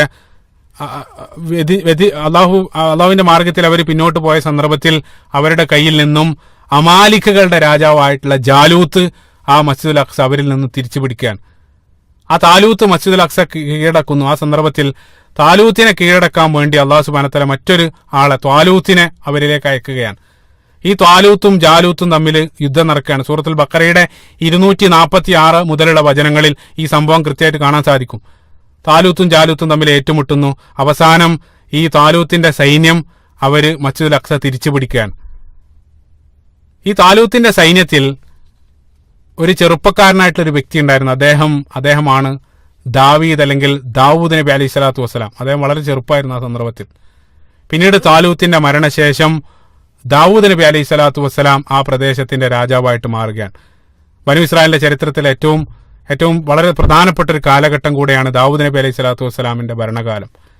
അദ്ദേഹത്തിന് ശേഷം പിന്നീട് അദ്ദേഹത്തിന്റെ പുത്രനായ സുലൈമാൻ നബി അലൈഹി സ്വലാത്തു വസ്സലാം കടന്നു വരികയാണ്. അപ്പൊ ഫലസ്തീന്റെ ചരിത്രത്തിൽ ജൂതരുമായിട്ട് ബന്ധപ്പെട്ട ചരിത്രത്തിൽ ഏറ്റവും ശ്രദ്ധേയമായിട്ടൊരു പ്രവാചകനാണ് സുലൈമാൻ നബി അലൈഹി സ്വലാത്തു വസ്സലാം. അദ്ദേഹം അവിടെ ഒരു ദേവാലയം അല്ലെങ്കിൽ ഒരു ഹൈക്കൽ, ടെമ്പിൾ മൗണ്ട് എന്ന് വിളിക്കപ്പെടുന്ന ആ ഒരു ഹൈക്കൽ അല്ലെങ്കിൽ ഒരു ദേവാലയം സ്ഥാപിച്ചു എന്നുള്ളതാണ് ജൂതന്മാർ വിശ്വസിക്കുന്നത്. അത് അവരുടെ ഏറ്റവും പ്രധാനപ്പെട്ട ഒരു കേന്ദ്രമായിട്ടും അവർ ഗണിക്കപ്പെടുന്നത്. അതുകൊണ്ടാണ് ജൂതന്മാർ അവിടെ സന്ദർശിക്കാനുള്ള കാരണം. അതാണ് അവരുടെ ആ പ്രദേശവുമായിട്ടുള്ള ബന്ധം. ആ സുലൈമാൻ നബി അല്ലെങ്കിൽ സോളമൻ നിർമ്മിച്ച ആ മന്ദിരാണ് അവരുടെ ഏറ്റവും പവിത്രമായിട്ടുള്ള സ്ഥലമായിട്ട് അവർ കൽപ്പിക്കുന്നത്. അപ്പൊ ഇന്നുള്ള മസ്ജിദുൽ അഖ്സ അതിന്റെ മീതെയാണ് പണിതിരിക്കുന്നത്. അതുകൊണ്ട് അത് തകർക്കണം എന്നുള്ളതാണ് ഇന്ന് സിയോണിസ്റ്റുകളുടെ വാദം. ഏതായിരുന്നാലും അത് പിന്നീട് ഇൻഷാ അല്ലാഹ് സൂചിപ്പിക്കാം. ഏതായിരുന്നാലും അദ്ദേഹം നിർമ്മിച്ചത് യഥാർത്ഥത്തിൽ ഇവര് ജൂതന്മാർ പറയുന്നത് പോലെ ദേവാലയം മറ്റോ ആയിരുന്നില്ല. മറിച്ച് യഥാർത്ഥത്തിൽ അദ്ദേഹം ചെയ്തത് മസ്ജിദുൽ അഖ്സ പുതുക്കി പണിയുക മാത്രമാണ് ചെയ്തത്. അതാണ് നമ്മൾ വിശ്വസിക്കുന്നത്. ഇതെല്ലാം സംഭവിക്കുന്നത് ഈസാ നബി അലൈഹി സ്വലാത്തു വസ്സലാമയുടെ ആഗമനത്തിന്റെ മുമ്പ്, അതായത് 950 വർഷങ്ങൾക്ക് മുമ്പാണ് സുലൈമാൻ നബി അലൈഹി സ്വലാത്തു വസ്സലാം നിർമ്മിക്കുന്നത്. ഈ സുലൈമാൻ നബി അലൈഹി സ്വലാത്തു വസ്സലാം അദ്ദേഹം അത് പുതുക്കി പണിതതിന് ശേഷം അദ്ദേഹം നടത്തിയ ഒരു പ്രാർത്ഥന, മനോഹരമായിട്ടുള്ളൊരു പ്രാർത്ഥന നമുക്ക് ഹദീസിൽ കാണാൻ സാധിക്കും. തുർമുദിയും നസായിയും ഉദ്ധരിക്കപ്പെട്ട സ്വഹിയായിട്ടുള്ള ഒരു ഹദീസിൽ അബ്ദുല്ലാഹി ഇബ്നു ഉമർ റളിയല്ലാഹു അൻഹു പറഞ്ഞു, അദ്ദേഹം പറഞ്ഞു, നബി സല്ലല്ലാഹു അലൈഹി വസല്ലം പറഞ്ഞു, ഇന്ന സുലൈമാൻ ഇബ്നു ദാവൂദ് ലമ്മ ബന ബൈത്തുൽ മുഖദ്ദസ്, സുലൈമാൻ നബി അലൈഹി സ്വലാത്തു വസ്സലാം ബൈത്തുൽ മുഖദ്ദസ് നിർമ്മിച്ചതിന് ശേഷം സഅലല്ലാഹു അസ്സ വജൽ സലാസ, സുലൈമാൻ നബി അലൈഹി സ്വലാത്തു വസ്സലാം അല്ലാഹു സുബ്ഹാനഹു വ തആലയോട് 3 കാര്യങ്ങൾ ചോദിച്ചു. ഒന്നാമതായിട്ട് അദ്ദേഹം ചോദിച്ചത് ഹുക്മൻ യുസാദിഫു ഹുക്മഹു, നീതിയോടെ വിധി കൽപ്പിക്കാനുള്ള കഴിവ്. അത് നബി സല്ലല്ലാഹു അലൈഹി വസല്ലം പറഞ്ഞു ഫഊതിയഹു, അല്ലാഹു സുബ്ഹാനഹു വ തആല അത് അദ്ദേഹത്തിന് നൽകി. രണ്ടാമതായിട്ട് സുലൈമാൻ നബി അലൈഹി സ്വലാത്തു വസ്സലാം ചോദിച്ചത് മുൽക്കൻ ലാ യംബഗി ലി അഹദിൻ മിൻ ബഅദി, എനിക്ക് ശേഷം ഒരാൾക്കും നൽകാത്ത രൂപത്തിലുള്ള രാജാധികാരം, അതും നബി സല്ലല്ലാഹു അലൈഹി വസല്ലം പറഞ്ഞു ഫഊതിയഹു, അല്ലാഹു സുബ്ഹാനഹു വ തആല അതും അദ്ദേഹത്തിന് നൽകി.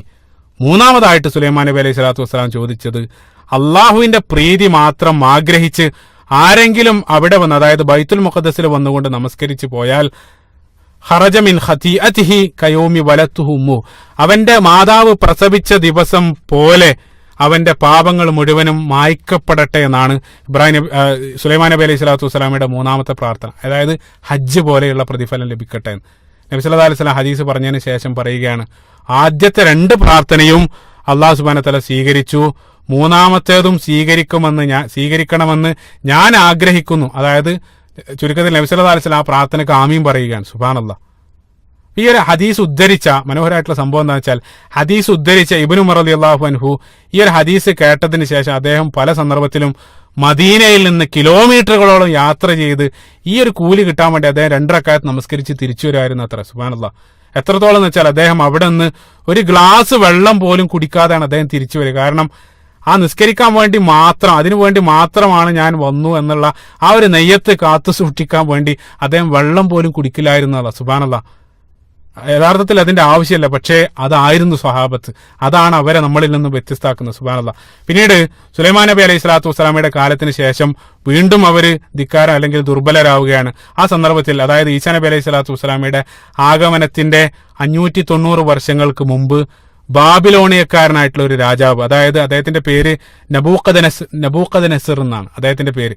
അദ്ദേഹം ആ ചക്രവർത്തിയുടെ കീഴിൽ വന്നൊരു സൈന്യം വീണ്ടും മസ്ജിദുൽ അഖ്സ അവർ പിടിച്ചു എന്ന് മാത്രമല്ല, ആദ്യമായിട്ട് അവര് സുലൈമാൻ നബി അലൈഹി സ്വലാത്തു വസ്സലാം നിർമ്മിച്ച ആ മന്ദിരം അല്ലെങ്കിൽ നമ്മുടെ വിശ്വാസപ്രകാരം ആ പള്ളിയെ അവർ തകർത്ത സന്ദർഭത്തിൽ അല്ലാഹു സുബ്ഹാനഹു വ തആല വീണ്ടും മറ്റൊരു പ്രവാചകനെ അല്ലാഹു സുബ്ഹാനഹു വ തആല അയക്കുകയാണ്.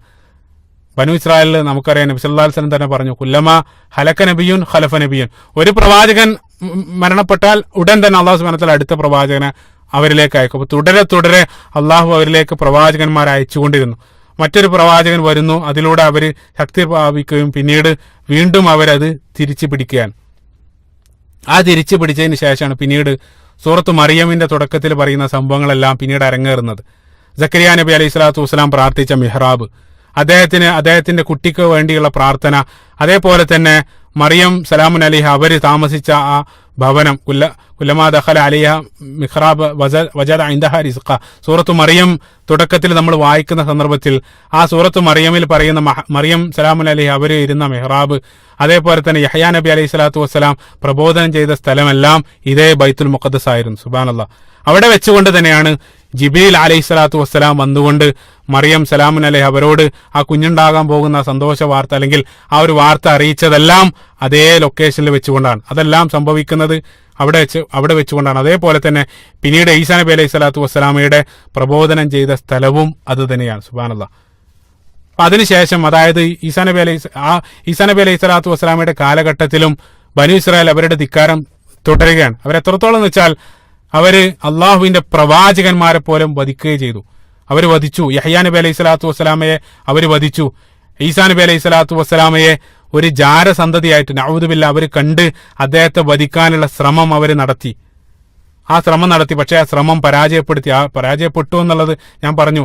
മറിയം സലാമുൻ അലൈഹയുടെ വിശുദ്ധിയും ഈസാ നബി അലൈഹി സ്വലാത്തു വസ്സലാമയുടെ അവരെ വധിക്കാൻ ശ്രമിച്ചതിൽ നിന്നും രക്ഷപ്പെടുത്തിയതായിട്ടുള്ള കാര്യങ്ങളെല്ലാം പിന്നീട് ലോകത്തിന് കൃത്യമായിട്ട് ആ ചിത്രങ്ങളെല്ലാം കൃത്യമായിട്ട് നൽകിയത് പരിശുദ്ധ ഖുർആനാണ്. പ്രത്യേകം നമ്മൾ മനസ്സിലാക്കണം. അപ്പൊ അവര് ഈസാ നബി അലൈഹി സ്വലാത്തു വസ്സലാമയെ വധിച്ചതിന് ശേഷം, വധിച്ചു എന്ന് അവരെ അവകാശപ്പെടുന്നു, യഥാർത്ഥത്തിൽ വധിച്ചിട്ടില്ല. അപ്പൊ ഈസാ നബി അലൈഹി സ്വലാത്തു വസ്സലാമയുടെ കാലശേഷം ജൂതന്മാരായിട്ടുള്ള ആളുകൾ അവര് ക്രൈസ്തവർക്കെതിരെ ശക്തമായിട്ടുള്ള അക്രമം തുടരുകയും ആ ക്രൈസ്തവരെ മുഴുവനും അവിടെ നിന്ന് അവരെ ആട്ടി ഓടിക്കുകയും ചെയ്തു. ജൂതന്മാര് ആട്ടി ഓടിക്കപ്പെട്ട ക്രൈസ്തവര് പിന്നീട് അവര് ഖുദ്സിൽ നിന്നും റോമിലേക്ക് പോയിട്ട് അവിടെയാണ് അഭയം തേടിയത്. ആ റോമിലാണ് പിന്നീട് അവിടെ ഉണ്ടായിരുന്ന ക്രൈസ്തവരായിട്ടുള്ള ആളുകൾ അവിടെ പ്രബോധനം ചെയ്ത് അവിടെ ജീവിക്കുകയാണ് ചെയ്തത്. ഇപ്പൊ ജൂതന്മാരുടെ ഈ ധിക്കാരം കാരണം ഖുദ്സ് വീണ്ടും അവരുടെ കയ്യിൽ നിന്ന് നഷ്ടപ്പെടുകയാണ്. അതായത് ഈസാ നബി അലൈഹി സ്വലാത്തു വസ്സലാം മരണപ്പെട്ട് 7 വർഷം കഴിഞ്ഞ സന്ദർഭത്തിൽ ഒരിക്കൽ കൂടെ ഖുദ്സ് മറ്റൊരു രാജാവ് തീത്തോസ് അല്ലെങ്കിൽ ടൈറ്റസ് എന്ന പേരിലാണ് ആ രാജാവിനെ അറിയപ്പെടുന്നത്. അദ്ദേഹം പിടിച്ചെടുക്കുന്നു, അദ്ദേഹം അത് വീണ്ടും നശിപ്പിക്കുന്നു.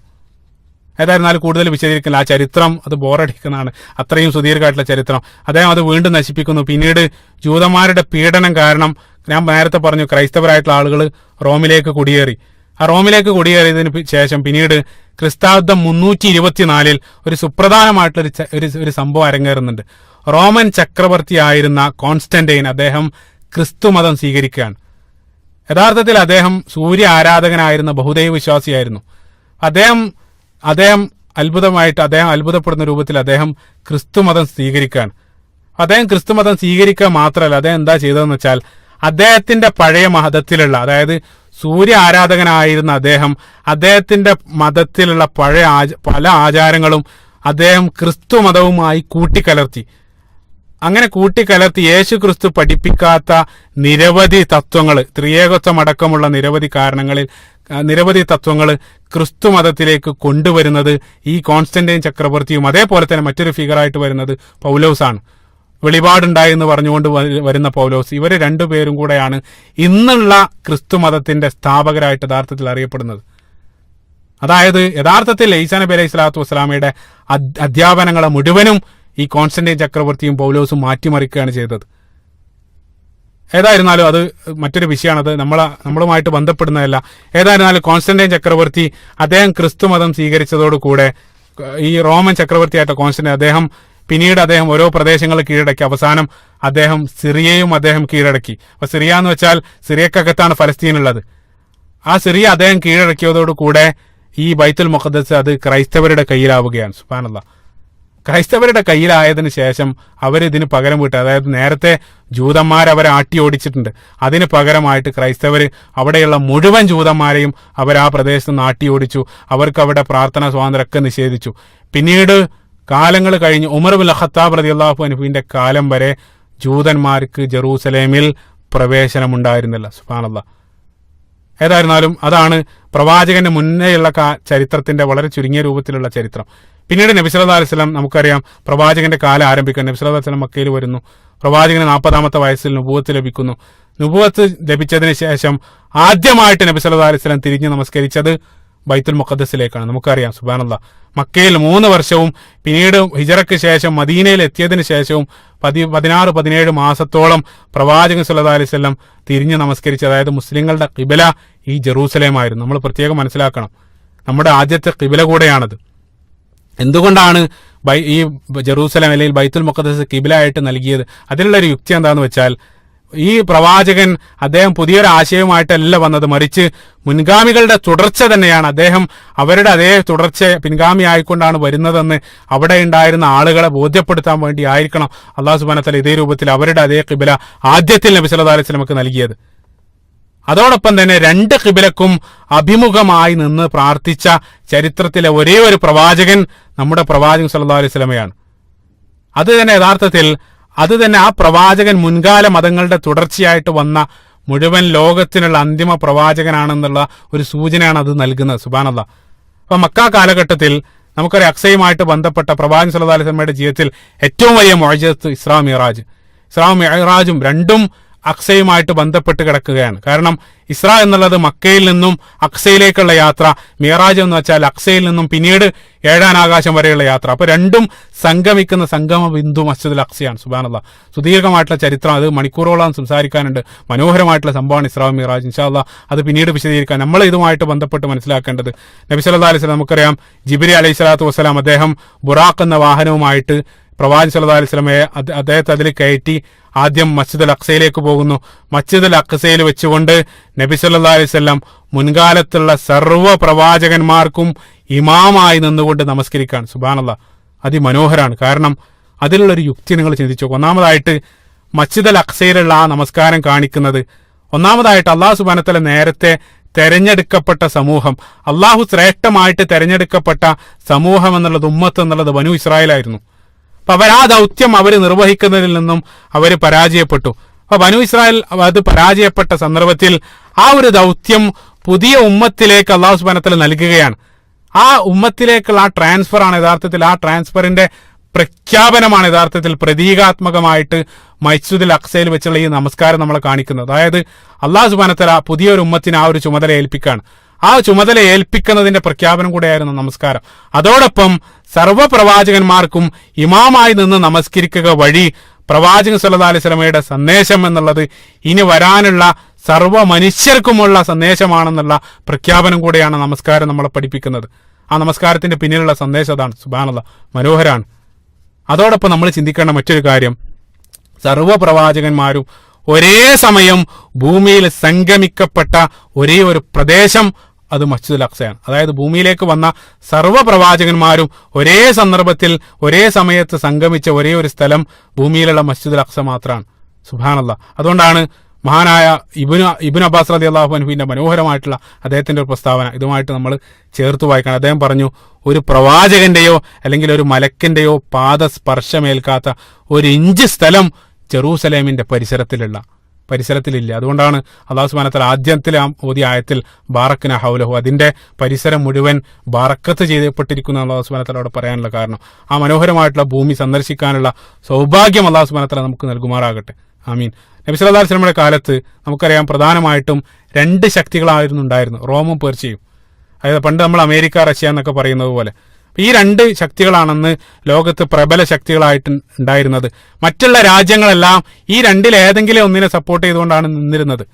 അപ്പൊ ആദ്യത്തിൽ നമുക്കറിയാം ഈ 2 ശക്തികൾ റോമും പേർഷ്യയും പല സന്ദർഭത്തിലും ശക്തി തെളിയിക്കാൻ വേണ്ടി അവർ യുദ്ധത്തിൽ ഏർപ്പെട്ടുകൊണ്ടിരിക്കുകയാണ് ചരിത്രത്തിലുടനീളം.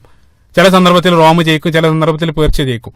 പക്ഷേ നബി സല്ലല്ലാഹു അലൈഹി വസല്ലമക്ക് നുബുവത്ത് ലഭിച്ചതിന് ശേഷം 3 വർഷം പിന്നിട്ട സന്ദർഭത്തിൽ, അതായത് AD 613 പേർഷ്യക്കാര് റോമിനെ ശക്തമായിട്ട് പരാജയപ്പെടുത്തി. ഇനി ഒരു തിരിച്ചുവരവില്ലാത്ത രൂപത്തിൽ അതിശക്തമായി പേർഷ്യക്കാര് റോമക്കാരെ പരാജയപ്പെടുത്തി. പേർഷ്യൻ ചക്രവർത്തി കിസ്റു, അദ്ദേഹം ലക്ഷക്കണക്കിന് ക്രൈസ്തവരാണ് ആ യുദ്ധത്തിൽ വധിക്കുന്നത്. അത് വധിച്ച് അവർ ജെറൂസലം അവർ കീഴടക്കി. ഈ യുദ്ധത്തിൽ നമ്മൾ മനസ്സിലാക്കേണ്ട ഒരു കാര്യം, ഈ യുദ്ധത്തിൽ ജൂതരായിട്ടുള്ള ആളുകൾ പേർഷ്യക്കാരെ സപ്പോർട്ട് ചെയ്തു. കാരണം എന്താ വെച്ചാൽ നേരത്തെ ഞാൻ പറഞ്ഞു, ക്രൈസ്തവർ അവരെ മുഴുവൻ ആട്ടി ഓടിച്ചിരുന്നു. അതേപോലെ തന്നെ ജൂതരോടൊപ്പം തന്നെ മക്കയിലുള്ള ഖുറൈശികളും പേർഷ്യക്കാരെ അനുകൂലിച്ചു. കാരണം ഫലത്തിൽ രണ്ടാളുകളും ബഹുദൈവ വിശ്വാസികളാണ്. പേർഷ്യക്കാർ മജൂസികളായിരുന്നു. അപ്പൊ അതുകൊണ്ട് മക്കയിലുള്ള ഖുറൈശികളും പേർഷ്യക്കാരെ സപ്പോർട്ട് ചെയ്തു. പക്ഷെ അതേ സന്ദർഭത്തിൽ നബി സല്ലല്ലാഹു അലൈഹി വസല്ലമയും അനുയായികളും റോമിനെയാണ് അനുകൂലിച്ചത്. കാരണം എന്താണെന്ന് വെച്ചാൽ ഒന്നാമതായിട്ട് റോം ക്രൈസ്തവരാണ്. അപ്പോൾ വിശ്വാസപരമായിട്ട് നമ്മോട് ഏറ്റവും ബന്ധപ്പെട്ട് കിടക്കുന്നത് ക്രൈസ്തവരാണ്. അതോടൊപ്പം നമുക്കറിയാം, നമ്മൾ മുസ്ലിങ്ങളുടെ ആദ്യത്തെ ഹിജ്റ അബിസീനിയ പോലെയുള്ള പ്രദേശത്തേക്ക് നമ്മൾ പോയ സന്ദർഭത്തിൽ, ക്രൈസ്തവ പ്രദേശങ്ങളിലേക്ക് പോയ സന്ദർഭത്തിൽ നമുക്ക് അവർ ഒരുപാട് സഹായം നൽകിയിട്ടുണ്ട്. നജാഷിയുടെ കഥയെല്ലാം നമുക്കറിയാം. അപ്പം അതുകൊണ്ട് തന്നെ നബി സല്ലല്ലാഹു അലൈഹി വസല്ലം സപ്പോർട്ട് ചെയ്തത് റോമിനെയായിരുന്നു. പക്ഷേ യുദ്ധത്തിൽ നമ്മൾ സപ്പോർട്ട് ചെയ്ത റോം ശക്തമായിട്ട് പരാജയപ്പെടുകയാണ്. ആ സന്ദർഭത്തിലാണ് പരിശുദ്ധ ഖുർആൻ അവിശ്വസനീയമായിട്ടൊരു പ്രവചനം നടത്തുന്നത്. പരിശുദ്ധ ഖുർആനിലെ 30-ാമത്തെ അധ്യായമായ സൂറത്തുർ റൂമിന്റെ തുടക്കത്തിൽ അല്ലാഹു സുബ്ഹാനഹു വ തആല പറഞ്ഞു, അലിഫ് ലാം മീം ഗുലിബത്തിർ റൂം ഫീ അദ്നൽ അർളി വഹും മിൻ ബഅദി ഗലബിഹിം സയഗ്ലിബൂൻ ഫീ ബിദ്ഇ സിനീൻ. റോം പരാജയപ്പെട്ടിരിക്കുന്നു, ഏതാനും വർഷങ്ങൾ കൊണ്ട് തന്നെ അവർ തിരിച്ചു വരുമെന്നുള്ള പരിശുദ്ധ ഖുർആന്റെ പ്രവചനം. സുബ്ഹാനല്ലാഹ്. അപ്പൊ എല്ലാ അർത്ഥത്തിലും അസാധ്യമാണെന്ന് തോന്നുന്ന ആ ഒരു പ്രവചനാണ്, അത്ഭുത പ്രവചനാണ് പരിശുദ്ധ ഖുർആൻ ആ സന്ദർഭത്തിൽ നടത്തുന്നത്. ഈ പ്രവചനം എടുത്തു കാട്ടി ഖുറൈശികളായിട്ടുള്ള ആളുകൾ മുസ്ലിങ്ങളെ കളിയാക്കുകയും ചെയ്തു. ആ സന്ദർഭത്തിലാണ് നമുക്കറിയാം, അവരുടെ ഖുറൈശികളുടെ പ്രമാണിമാരിൽ ഒരാളായിരുന്ന ഉബയ്യ് ഇബ്നു ഖലഫ് അബൂബക്കർ സിദ്ദീഖ് റളിയല്ലാഹു അൻഹുമായിട്ട് വെറ്റുവെക്കുന്നുണ്ട്. അബൂബക്കർ സിദ്ദീഖ് റളിയല്ലാഹു അൻഹു പറഞ്ഞു, ഈ റോം തീർച്ചയായിട്ടും അവർ വീണ്ടും വിജയിക്കും, 9 വർഷത്തിനകത്ത് അത് സംഭവിക്കുമെന്ന് പറഞ്ഞുകൊണ്ട് അവർ പരസ്പരം 100 ഒട്ടകത്തിന് വേണ്ടി വെറ്റുവെക്കുന്നതായിട്ടുള്ള ഒരു സംഭവം ഇതുമായിട്ട് ബന്ധപ്പെട്ട് നമുക്ക് കാണാൻ സാധിക്കും. ഏതായിരുന്നാലും നബി സല്ലല്ലാഹു അലൈഹി വസല്ലമയുടെ ഇസ്രാ മിഅ്റാജ് നടക്കുന്ന സന്ദർഭത്തിൽ ജെറൂസലേം പേർഷ്യക്കാരുടെ കയ്യിലായിരുന്നു. പിന്നീട് പരിശുദ്ധ ഖുർആന്റെ ആ പ്രവചനം പുലരുകയാണ്. സുബ്ഹാനല്ലാഹ്. റോമൻ ചക്രവർത്തി ഹിറാക്ലിയസ് ഒരു വലിയ സൈന്യവുമായിട്ട് വന്ന് പേർഷ്യക്കാരോട് പോരാട്ടത്തിന് ഒരുങ്ങുകയാണ്. വിചിത്രമായിട്ടുള്ള കാര്യം എന്താണെന്ന് വെച്ചാൽ, പേർഷ്യക്കാർക്കെതിരെ പേർഷ്യക്കാരെ നേരത്തെ സപ്പോർട്ട് ചെയ്ത ജൂതന്മാര് ഈ തവണ അവർ സപ്പോർട്ട് ചെയ്യുന്നത് ക്രിസ്ത്യാനികളെയാണ്, ക്രൈസ്തവരെയാണ്. കാരണം എന്താണെന്ന് വെച്ചാൽ, പേർഷ്യക്കാരത് പിടിച്ചെടുത്തതിന് ശേഷം ജൂതന്മാർക്ക് അവർ ഒന്നും നൽകിയില്ല, അതായത് അവിടെ അധികാരം നൽകിയില്ല, അവർ ഒരു സ്വാതന്ത്ര്യം നൽകിയില്ല. അപ്പൊ അതുകൊണ്ട് തന്നെ ജൂതന്മാർ മനസ്സറിയും, ജൂതന്മാരുടെ ആ തനി നിറം ഇതെന്നൊക്കെ കൃത്യമായിട്ട് നമുക്ക് മനസ്സിലാകുന്നുണ്ട്. അപ്പൊ രണ്ടാമത്തെ യുദ്ധത്തിൽ ജൂതന്മാർ അനുകൂലിച്ചത് ക്രൈസ്തവരെയാണ്. ആ യുദ്ധത്തിൽ അത്ഭുതപരം പരിശുദ്ധ ഖുർആന്റെ പ്രവചനം പൂർത്തിയാവുകയാണ്. അവിടെ വെച്ചുകൊണ്ട് ആ യുദ്ധത്തിൽ റോം പേർഷ്യയെ കീഴടക്കുകയാണ്. അത്ഭുതം എന്താന്ന് വെച്ചാൽ, മുസ്ലിങ്ങൾ ബദറിൽ ഖുറൈശികളെ കീഴടക്കിയതും റോം പേർഷ്യയെ കീഴടക്കിയതും രണ്ടും ഒരേ വർഷമാണ് സംഭവിച്ചത്. സുബ്ഹാനല്ലാഹ്. അള്ളാന്റെ ഒരു ഖദർ നിങ്ങൾ നോക്കുക. അപ്പൊ അതുകൊണ്ട് തന്നെ ഈ റോം കീഴടക്കിയ സമയത്ത് ജൂതന്മാർ വളരെ സന്തോഷിച്ചു. കാരണം ഇനി ഞങ്ങൾക്ക് അവിടെ പ്രാർത്ഥനാ സ്വാതന്ത്ര്യം അധികാരമൊക്കെ റോമക്കാർ നൽകുമെന്ന് അവർ കരുതി. പക്ഷേ പഴയ ആ വൈരാഗ്യം ക്രൈസ്തവർ മറന്നിരുന്നില്ല. അവര് ഒരു സ്വാതന്ത്ര്യം വീണ്ടും ജൂതന്മാർക്ക് നൽകുന്നില്ല. പിന്നീട് നബി സല്ലല്ലാഹു അലൈഹി വസല്ലം, നമുക്കറിയാം, നബി സല്ലല്ലാഹു അലൈഹി വസല്ലം മദീനയിൽ ഹിജറ പോയ സന്ദർഭത്തിലാണ് ഈ ഒരു സംഭവം, അതായത് റോമക്കാരുടെ കയ്യിൽ ഇത് ലഭിക്കുന്നത്. ഈ ഒരു സംഭവം, അതായത് റോമക്കാർ കീഴടക്കുന്നത് മദീനയിൽ വെച്ച്, പ്രവാചകന്റെ മദീന കാലഘട്ടത്തിലാണ്. റോമക്കാർ കീഴടക്കിയ സമയത്താണ് നബി സല്ലല്ലാഹു അലൈഹി വസല്ലം ലോകത്തുള്ള മുഴുവൻ രാജാക്കന്മാർക്കും കത്തെഴുതുന്നുണ്ട്. അപ്പോൾ ഇസ്ലാമിലേക്ക് ക്ഷണിച്ചുകൊണ്ട് നബി സല്ലല്ലാഹു അലൈഹി വസല്ലം എല്ലാ രാജാക്കന്മാർക്കും കത്തെഴുതിയ സന്ദർഭത്തിൽ ആ എഴുത്തിന്റെ കൂടെ റോമൻ ഭരണാധികാരിയായിരുന്ന ഹിറക്കിലിനും പ്രവാചകൻ സല്ലല്ലാഹു അലൈഹി വസല്ലം ഒരു എഴുത്തെഴുതി. വളരെ പ്രസിദ്ധമാണ്. നമുക്കൊരു അസ്ലിം തസ്ലിം, മുസ്ലിം ആവുക, വിജയിക്കുക എന്നുള്ള ആ മനോഹരമായിട്ടുള്ള കത്ത് അദ്ദേഹം നബി സല്ലല്ലാഹു അലൈഹി വസല്ലം ഹിറാക്കിലിന് വേണ്ടി അദ്ദേഹം കത്തെഴുതുകയാണ്. ഈ കത്ത് ലഭിക്കുന്നതിന് ഒരല്പം മുമ്പ് ഹിറക്കിൽ ചക്രവർത്തി അദ്ദേഹം ഒരു സ്വപ്നം കണ്ടിരുന്നു. സുന്നത്ത് കഴിച്ച ഒരു വിഭാഗം ആളുകൾ വന്നിട്ട് തന്നെ കീഴടക്കുന്നതായിട്ടുള്ള ഒരു സ്വപ്നം അദ്ദേഹം കണ്ടിരുന്നു. അപ്പൊ സ്വപ്നം കണ്ട് അദ്ദേഹം ഭയപ്പെട്ട് തന്റെ കൊട്ടാരത്തിലുള്ള ആളുകളോട് പങ്കുവെച്ച സന്ദർഭത്തിൽ അവരൊക്കെ കരുതി ഈ സ്വപ്നത്തിൽ കണ്ടത് ജൂതന്മാരെ കുറിച്ചാകും. അപ്പൊ അവരെ അദ്ദേഹത്തെ ആശ്വസിപ്പിച്ച്, ജൂതന്മാര് നമ്മളിവിടുന്ന് ആട്ടി ഓടിച്ചിട്ടുണ്ട്, അതൊരിക്കലും സംഭവിക്കാൻ പോകുന്നില്ല, അതുകൊണ്ട് താങ്കൾ ഭയക്കേണ്ടതില്ല എന്ന് അദ്ദേഹത്തെ ആശ്വസിപ്പിക്കുകയും ചെയ്തു. അപ്പൊ ഈ സ്വപ്നം കണ്ടതിന് ശേഷം 1-2 ദിവസം കഴിഞ്ഞ സമയത്താണ് പ്രവാചകൻ സല്ലല്ലാഹു അലൈഹി വസല്ലമയുടെ കത്ത് അദ്ദേഹത്തിന്റെ കയ്യിൽ ലഭിക്കുന്നത്.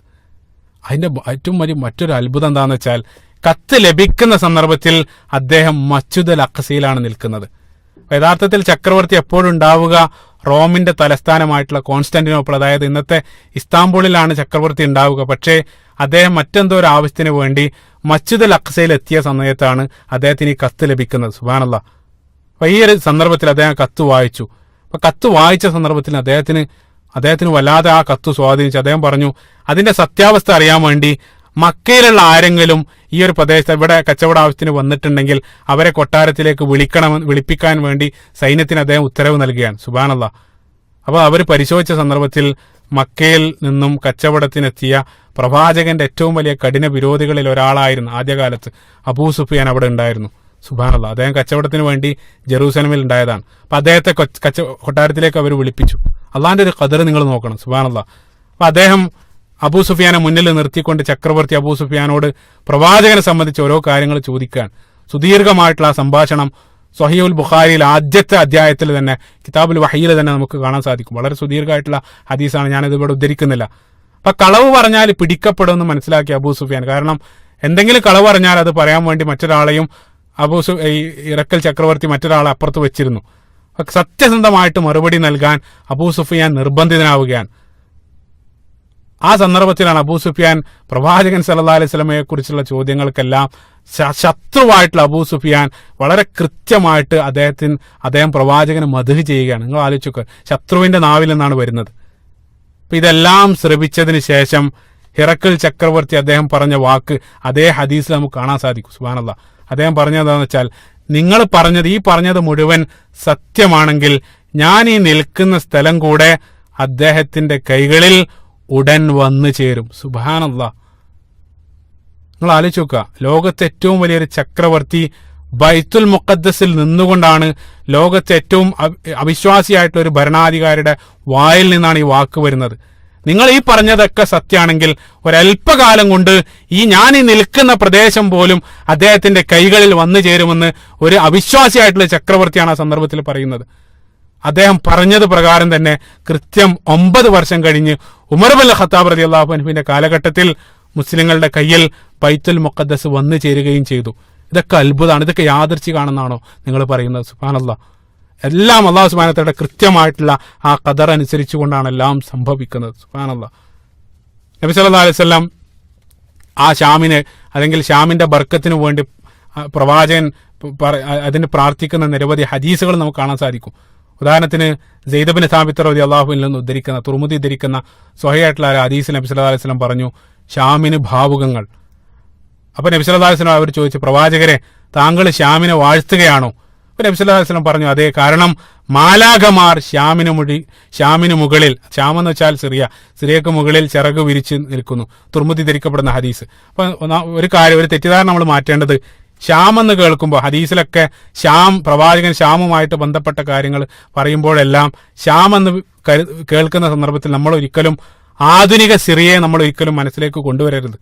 കാരണം പ്രവാചകൻ ഹദീസിൽ പറയുന്ന ഷാം എന്നുള്ളത് ഇന്നത്തെ സിറിയയും ലബനോനും ഫലസ്തീനും ജോർദാനും അടങ്ങുന്ന വലിയൊരു പ്രദേശമാണ്. അതിനകത്താണ് ബൈത്തുൽ മുഖദ്ദസ് ഉള്ളത്. അപ്പൊ പ്രവാചകൻ സല്ലല്ലാഹു അലൈഹി വസല്ലം ഷാം എന്ന് പറയുമ്പോൾ ഉദ്ദേശിക്കുന്നത് ഇന്നത്തെ സിറിയ അല്ല എന്ന് പ്രത്യേകം നമ്മൾ മനസ്സിലാക്കണം. അപ്പൊ നബി സല്ലല്ലാഹു അലൈഹി വസല്ലമക്ക് അത് പ്രവാചകൻ നമ്മുടെ കയ്യിൽ അത് വരണമെന്ന് പ്രവാചകൻ അതിയായിട്ട് ആഗ്രഹിക്കുകയും അതിന്റെ ഭാഗമായിട്ട് നബി സല്ലല്ലാഹു അലൈഹി വസല്ലം തന്റെ ജീവിതകാലത്ത് അറേബ്യക്ക് പുറത്തുള്ളവരുമായിട്ട്, അതായത് റോമക്കാരുമായിട്ട് നടത്തിയ ഒരേ ഒരു യുദ്ധം അതിനുവേണ്ടി അരങ്ങേറുകയും ചെയ്തു. നമുക്കറിയാം മുഅ്ത യുദ്ധം അരങ്ങേറുന്നത് പ്രവാചകൻ സല്ലല്ലാഹു അലൈഹി വസല്ലമയുടെ ജീവിതകാലത്താണ്.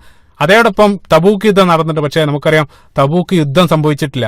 ഒരേ ഒരു യുദ്ധം മുഅ്ത യുദ്ധമാണ്. അതിന്റെ ലക്ഷ്യം ഈ ഷാം കീഴടക്കുക എന്നുള്ളതാണ്. പിന്നീട് നബി സല്ലല്ലാഹു അലൈഹി വസല്ലമയുടെ കാലശേഷം അതേ പാത പിന്തുടർന്നുകൊണ്ട് നമുക്കറിയാം അബൂബക്കർ സിദ്ദീഖ് റളിയല്ലാഹു അൻഹുവിന്റെ കാലഘട്ടത്തിൽ ഉമ്മത്തിൽ നിരവധി പ്രശ്നങ്ങൾ ഉണ്ടായി. അതിന്റെ ഭാഗമായിട്ട് നിരവധി ആ പ്രശ്നങ്ങൾ ഒതുക്കി തീർക്കാൻ വേണ്ടി അദ്ദേഹത്തിന് നിരവധി നിരവധി യുദ്ധങ്ങളിൽ ഏർപ്പെടേണ്ടി വന്നു. ആ യുദ്ധങ്ങളെല്ലാം അവസാനിച്ചതിന് ശേഷം അബൂബക്കർ സിദ്ദീഖ് റളിയല്ലാഹു അൻഹു സൈന്യത്തെ ഒരേ ഒരു സ്ഥലത്തേക്ക് മാത്രമേ സൈന്യത്തെ അയച്ചിട്ടുണ്ടായിരുന്നുള്ളൂ, അത് ഷാമിലേക്കാണ്. സുബ്ഹാനല്ലാഹ്. അദ്ദേഹത്തിന്റെ അവസാന കാലഘട്ടത്തിൽ നടന്ന ഏറ്റവും പ്രധാനപ്പെട്ട യുദ്ധമായ അജ്നദൈൻ യുദ്ധം, ആ അജ്നദൈൻ യുദ്ധത്തിന്റെ ലക്ഷ്യം ഈ ഷാം കീഴടക്കുക എന്നുള്ളതാണ്. അദ്ദേഹം മരിക്കുന്ന സന്ദർഭത്തിൽ നമ്മൾ ഡമസ്കസ് കീഴടക്കി. പിന്നീട് അടുത്തതായിട്ട് വന്ന ഉമർ ഇബ്നുൽ ഖത്താബ് റളിയല്ലാഹു അൻഹു അദ്ദേഹത്തിന്റെ ഖിലാഫത്തിന്റെ ആദ്യ കാലഘട്ടത്തിൽ നടന്ന ഏറ്റവും സുപ്രധാനമായിട്ടുള്ള 2 യുദ്ധങ്ങൾ ചരിത്രത്തിൽ നമുക്ക് കാണാൻ സാധിക്കും. യർമൂക്കും ഖാദിസിയയും. ഈ 2 യുദ്ധങ്ങൾ, യർമൂക്കും ഖാദിസിയയും ഈ 2 യുദ്ധത്തിലും വിജയിച്ചുകൊണ്ട് മുസ്ലിം മുന്നേറ്റം ജെറൂസലേമിലെത്തി. അവസാനം അവര് ജെറൂസലേം ഉപരോധിച്ചു. ആ ജെറൂസലേം ഉപരോധിച്ച സന്ദർഭത്തിൽ അത് മുസ്ലിങ്ങൾക്ക് വിട്ടുതരാൻ വേണ്ടി ക്രൈസ്തവരായിട്ടുള്ള ആളുകൾ സന്നദ്ധരാവുകയാണ്. സുബ്ഹാനല്ലാഹ്. പക്ഷെ അവർ വിട്ടുതരുന്നതിന് മുമ്പ് അവരെ ഒരു കണ്ടീഷൻ വെച്ചു. അവർ പറഞ്ഞെന്താ വെച്ചാൽ, അവിടെ ഉണ്ടായിരുന്ന ആളുകൾ പറഞ്ഞത്, നിങ്ങളുടെ ഖലീഫ നേരിട്ട് വന്ന് ഞങ്ങളിൽ നിന്നും അതിന്റെ താക്കോല് സ്വീകരിക്കണം. കാരണം അപ്രകാരമാണ് ഞങ്ങളുടെ വേദഗ്രന്ഥത്തിൽ എഴുതപ്പെട്ടിരിക്കുന്നത്.